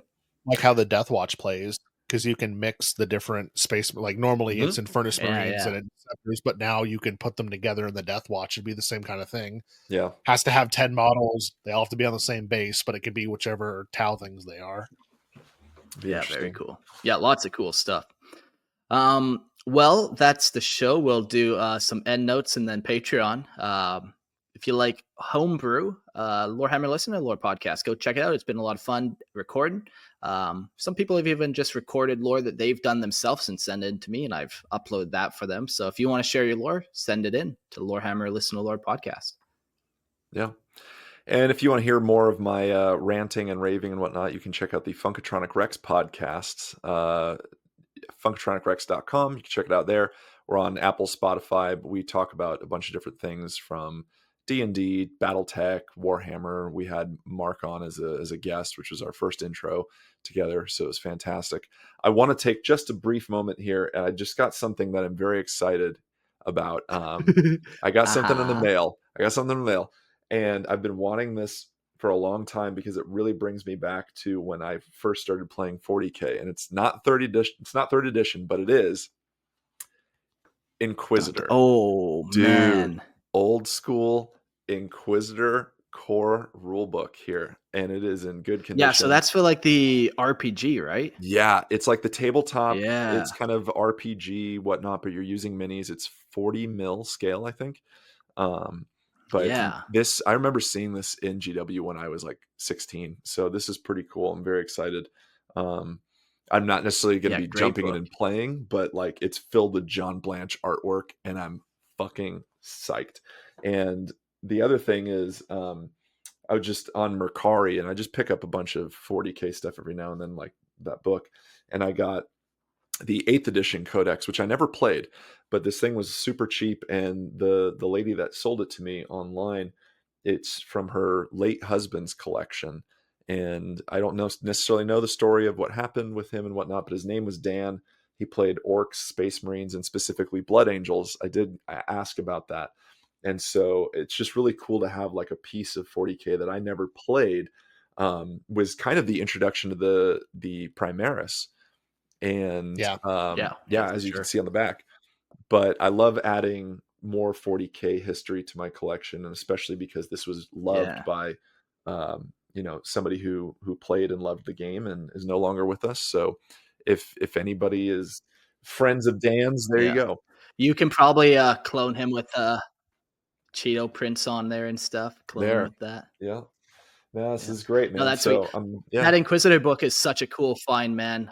I always wanted to get the 40 mil Death Watch hero that came with that, but you could never fucking find it. And when it was on like eBay or whatever, it was like $400 to get. When I was looking, it's like, oh my god. Yeah, I have an alert on my Mercari for when they come up, so I think I snagged this for only like $25. This book is solid. So anyways, wild. Very so a little tangent, but I'm excited.